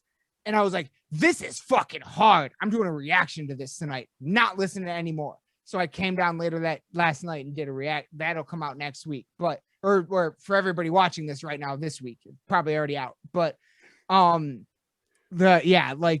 dude, check out Tetrarch. Like, telling you, like, they've been around for like 12 or 13 years. Actually, they got like 3 EPs, 1 full length, and the second full length comes out at the end of April. Nice. So yeah, dude, like, check them out. I know you guys all like new metal, and I'm getting more into it than I ever have been lately. And there is an element of that, but a lot of the members of if you listen to that interview, a lot of the members of this band are very, very thrash influenced. So if you listen, there's a lot of fucking thrash, and it's just that big, giant, hooky, like, oh, mean, dude. Like, I think these guys are about to pop. I think they're about to pop. I'm dead serious. Like, I think this album is about to launch them, and the one that's coming out at the end of this month. And yeah, check them out. I was really excited about them. I'm about to so good. I'm surprised you guys. I'm surprised you guys haven't heard of them, because I've at least heard their name before. When you started talking about them, when you said Tetrarch, I instantly started thinking of a completely different band. Oh wow!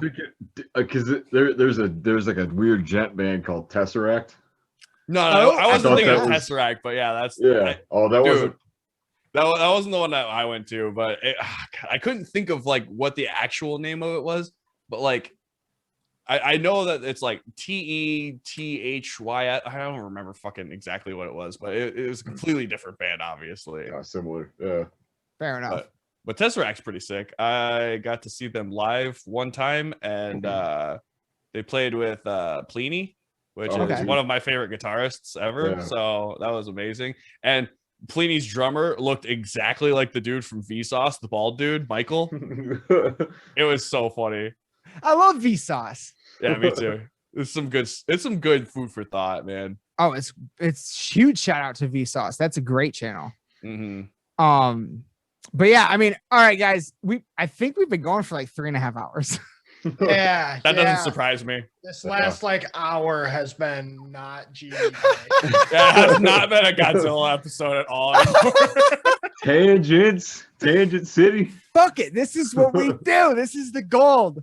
Hell, this might end up being fucking the Wednesday fucking episode. There's, this is what it's gonna be. Is me right here. I might as well just start addressing like, hey everyone.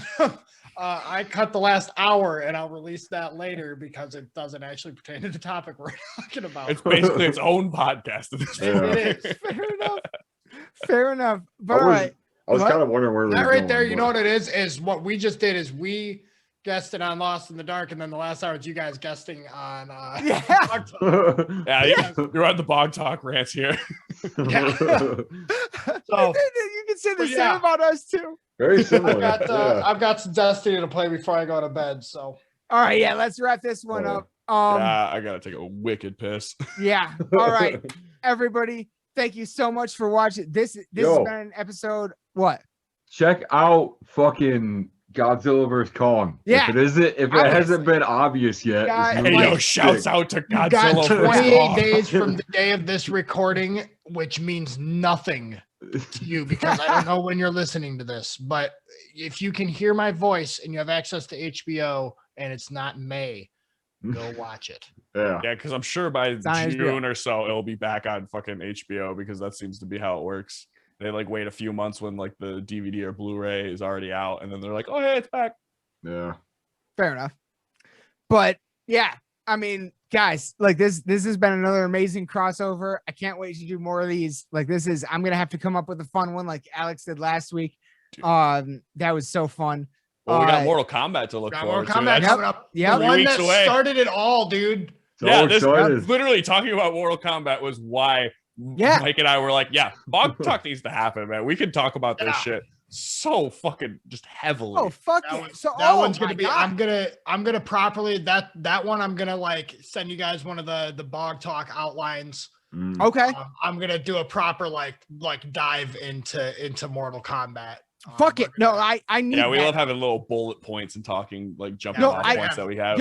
I know that's exactly what it's not scripted, but it's bullet points for sure. Yeah, exactly. Because we don't want to have line for line what we're gonna say. We just want to have an idea of we wanted to talk about that. A topic to go. Yes, I'm just saying when you get it, remember that it's probably have been typed up at 2 a.m. That's just fucking whacked out on caffeine. That's fine. There's just there's gonna be links and references and stuff. I get too into it. So most of the things I send you when I'm drunk, so it's fine.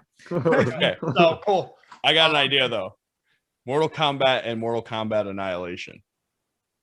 It'll be as in the new or no. I mean, we watch both of the old movies.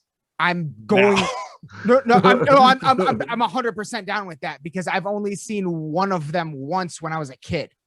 Really, dude? I watched both of those movies religiously because Mortal Kombat was my favorite video game as a child. Yeah, you got sideshow freaks attacked my fighters. I was expressly forbidden before the tournament. I'm definitely coming in to the Mortal Kombat episode the least experienced for sure. Oh yeah, okay. 100%. Oh dude, so I will watch both of those before the new. When does the new one come out? Do we know? 20. No, it got pushed back a week. Still 23rd. Motherfucker. Yeah. 20 at the end of this month. Yeah. Okay. Hell yeah. Well, then I got time. I don't know why it got pushed back a week. What realistically would have delayed it 1 week? That's weird. Maybe it was just because they were like, it's a little too soon for Godzilla and Kong. It might get maybe detract. You got to spread it out so that people's subscription. Yep. Get that subscription money. Yep. That's exactly what it is. That way the studio can say they're 10 million subscribers subscribe because of Mortal Kombat. Yes. Fuck. That's true. We will definitely be doing an episode there, and hopefully, I don't know. I'll try to come up with something for an episode to do in between now and then for sure, because this is just way too fucking much fun.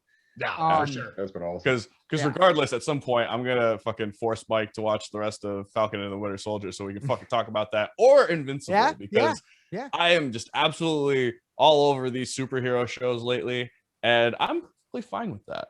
Yeah. There's been a lot of good ones lately. Dude, for real. They've been really hitting it on the head with superhero stuff lately. Yeah. And everybody be sure, all of you, please, everybody watching and all you guys, trust me. Check out American Satan in Paradise City on Amazon Prime. Oh yeah, I got that queued up on my Prime now. Fucking I love it. So I'm probably gonna watch more of it again tonight. So yeah, But all right, let's wrap this one up, boys. Thank you guys so much. Thank you everyone for watching, for being watching Lost in the Bog. Lost in the Bog. I think it's episode 3. I want to say this. Yeah. The third Lost in the Bog. And feels good. Oh my God, probably the best one yet, because Godzilla vs. Kong was just fucking outstanding. So everybody check that out. I'm sure you already have. For the record, I might rewatch it with all of my newfound knowledge about Hollow Earth theory and right. Mike opened a whole new plethora of knowledge for this. Yeah, and especially because a lot of the stuff that we talked about, I kind of glazed over a little bit. So to watch it with the new fresh perspective is going to be cool. Oh, the second yourself a lifeline before you dive in onto any of the Hollow Earth stuff, because man, there's a lot, and it goes no pun intended, it goes pretty deep. It's I can't that note. I can say from experience, second viewing of GVK is maybe even better than the first, because you're ready for everything, but it's fucking awesome. Everybody watch Godzilla vs. Kong. Everybody check out Paradise City and Invincible, and everybody check out fucking Bog Talk podcast and Lost in the Dark podcast, and we will be back again very soon with much more. All of us will be. So fucking take this ride with us. But let's wrap this one up, guys. Aaron, you know what's coming. Good night, fellas. To raise your fucking horns to Godzilla vs. Kong right now. And as always, everybody, raise your fucking horns! Bang your goddamn heads! We love you all to death. Good night!